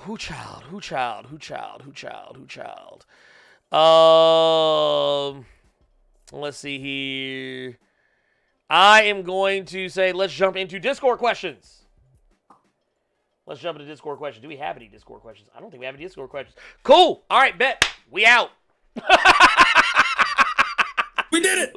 Wait a minute. So, someone said we thoughts. did. It's 3 hours. It's Fuck. still 3 hours. Like I said, I knew it wasn't going to happen because we got to the recommendations. We went long on the recommendations. But no. Thoughts on the Hellfire Gala costumes? Sinks is the best. I like Colossus's as well. Nightcrawler looks interesting. Prodigy, Iceman, and Prodigy caught me off guard. yeah, because that motherfucker had on a dress, and I was like, "Look, I'm not saying brother can't have a dress on. I'm just saying I wasn't prepared for it." Yeah, I just wasn't ready. prepared for it. It looked like Prodigy watched like the first 2 seasons of Pose and said, right? "I'm finna do it big." So Sync reminded me of I cannot remember what god that was. Oh, talking about the Wicked and Divine. Yes. I have a good idea of who you're talking about. But Okay. yeah, that's actually why I liked it so much because it reminded me of Wicked and Divine. Yeah. But beyond that, actually wish that would be his regular costume. just always come out with the rainbow fit. Just be like, man, I'm out here. But no, there were some other characters. I think iBoy had a dress. If Colossus I'm not looked mistaken. fire. Dude, Colossus looked like he was a fucking... Actually, dude, I ain't gonna lie. I was like, dude, I thought it was Mr. Sinister. No, I did too. Mr. Senator with the drip. I was like, man, why does Colossus have on the Mr. Sinister drip? Lord, and then you see Mr. Sinister. Mr. Sinister's like, oh no, I got my own drip. Yeah. But no, I like some. I don't like all of the Hellfire Gala costumes, but I do like some of them. Are we reading the Jeff Thorne's Green Lantern from DC? I have not read it yet, and I have not heard anything good about it. I know oh God. John Stewart, I think, is the main one on that book. Yes, John Stewart, I believe, is the main character of that one. I'm gonna read it eventually. That's one of those. I'm just gonna wait until like a few issues stack up, and then I'll jump on it and see what happens. Savage Dragon makes Love and Hip Hop look like Inspector Gadget. This man, Lord. Yeah. Anyway, Carter, what do you have going on this weekend? Honestly, I'm going to I said I was going to try and finish Blasphemous. A lot of you know I bought a Switch to pass the time when I'm working and stuff like that, and I've been playing Blasphemous because a lot of people said it was like a Metroidvania Souls game. I don't understand anything that is going on story-wise in that game, but I can't stop playing it. But I think I'm going to take a break from that game because one thing that I've been talking about a lot was the game GTFO. And that game recently just got a new update because the way that game works, every like 4 or 5 weeks, they get rid of every single map in that game. Clean and sweep. then they get rid of everything in that game and then come out with new ones. So I'm gonna be on. I think I'm gonna finally sit down and start up some GTFO runs with some people. I'm going to also be talking to. They got matchmaking now. Yes, they do. They have matchmaking now. And if I'm not doing that, I'm going to be talking to Ernie about YouTube channel stuff because quite a few of you fucking people hit me up on Twitter. You hit me up on Discord about me doing the YouTube stuff because you remember you said you were going to do the YouTube stuff, Carter. You asked us YouTube or Twitch, YouTube or Twitch, YouTube or Twitch. So I'm going to be talking to Ernie about that, saying what could be done. I'm not saying I'm doing something. I'm just talking about what could be done. I will say, there actually, we'll definitely be talking about that because I actually got some things I kind of want to bounce off of Carter as well because I have an idea for some stuff and things, and We'll, like I said, it's all stuff that'll be, we'll get to as it comes up. Y'all will see. Don't worry, we're not keeping secrets. We're not Mark. We're not gonna treat you the way that Mark Grayson treated Amber. Okay, that's not how we're gonna do it. Anyway, I got nothing. I will probably stream tomorrow. Yeah. Maybe, possibly. Here's the thing. A new channel will be getting made. I haven't set it up yet, but just know that it will be a thing. It will be a gaming-focused channel. Probably a little bit of everything. It'll probably just be like my whatever the fuck else I don't normally do channel. That said, when it becomes a thing, I will let you guys know about it, and I would really appreciate it if you guys help me get this channel off the ground and make it something special. And we'll go from there. We all have ventures. We all have ventures that we're going after. It's going to be amazing. Also, I do want to say, too, we got a super chat here. Lord. Tubes with $5 super chat says, why does Angel's outfit look like he just came from seeing Lucifer? I said Magneto looking like he opened a chocolate factory, bruh. Leave him alone. No, who looked the fucking weirdest? Xavier. Dude, Xavier looked like June. I said this in the Discord. Xavier looked like June, like he trying to cosplay as Junebug from I'm Gonna Get You Sucker. He just ain't got all the chains. Lord. Oh, Lord. But no, and I see we also got a question about how do we feel about the old Green Lantern movie? It's not good. That's all I can say about it. But that said, I'm gonna leave the link once again, and I'll also post it in the once this video goes into once the VOD goes up, I will post the link. The link will be down below in the pinned comment, and I'll also add it to the description. So that way, if you want to donate to the St. Jude Play Live campaign that we're doing for the benefit of St. Jude to help parents take care of their kids who are being afflicted by just things that children should not have to deal with, whether it be diabetes, cancer of various and sundry different kinds. Doesn't matter.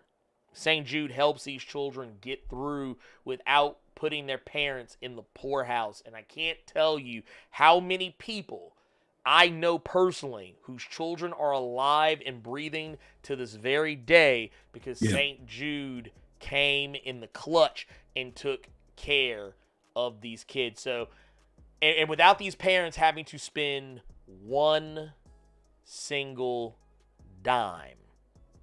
So I just want to make sure I put that out there.